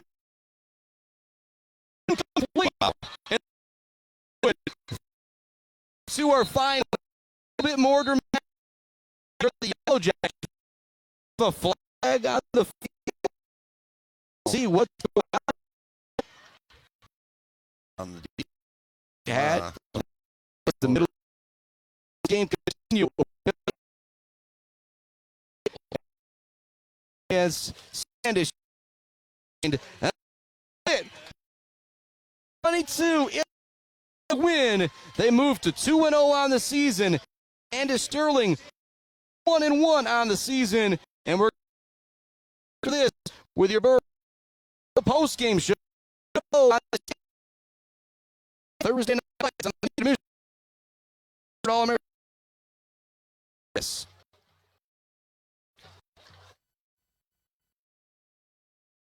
And gravel, just like our student athletes, they bring it. Sand or gravel, fast service, and a great price. All sand and gravel today. 70 a proud support. homemade favorite life every day.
Now it's time. American Game Show. Like I said, if we get Jordan Asbrook up here, one of the players, we'll go live on Facebook on my connections a little bit better. But you and I, you kind of said a good little test game there. But for people who stayed with us on the stream, we apologize. Says we'll be back better than ever tomorrow. Millington, to figure out things on the Mid-Michigan Network. Ring up from the Ithaca Yellow Jackets, a winner, 30-22 here on the Mid-Michigan Sports Network. Thanks for everybody for joining us for Thursday Night Lights, Friday Night Lights coming up tomorrow. Just a few things here left to do. We won't butcher Zaid's song by trying to put it over the airwaves because he deserves better than that. Zaid Batcha of the game, Bubba, along with that Weber Mill Timber of the game and all the fab of the game. I think they kind of all go to Mikesell. That big catch and run he had down the sideline, a couple big plays to Bill's custom fab game. But then you think about the game with Zay, Timber of the game, he made some big plays out there as well. Also, Stoneman, up, Broska, Kenny Daniels, the defensive ball, Carter, Nick Mess, Mikesell, Smith. That's Ithaca, very dominant. Standish did a good job rolling that quarterback out and the change things. But old game was kind of up by the Ithaca Yellow Jacket. I mean, Mikesell guys up front. They had up front tonight. They played ball a little bit, got to the outside, but in a successful program, you're gonna the ball. You're going to be able to stop the run. And I think Ithaca, for the most part, did that tonight. It was a fourth quarter for them, but they did enough early on to be able to get enough lead to where they were able to go with a win tonight. But offensive line was fine for Ithaca. This type of is going to be good for them moving forward. And that's even better. You can take a lot of good things out of this for Ithaca tonight as they move forward to the week. Standish, they pushed a lot. They put up some points against a very disciplined Ithaca Yellow Jacket football. I think you're going to see good things. These two programs the rest of the year. I'm expecting big Ithaca. Stay healthy as we continue to move into the colder weeks. It's only going to help the be less and so on and so forth. You would think, but you got to be really, really happy if you're Coach Hesbrook tonight because they were able to get away, kind of an escape with a win over a well-coached and disciplined Standish Sterling football team. 30-22 our final score. You and I will be back with more high school football soon. And we promise everybody the stream will be a little better as we continue to hiccups here on the Mid-Michigan Sports Network. But all the credit, all the awards, Zaid Batcha, baller of the game, going to Mr. Nathan Mikesell. Shout out to his twin brother, Nick, kind of leading the way for him, too, helping him get some tackles from his defensive line position. Bob, thanks so much for joining me. We'll be back with more high school volleyball very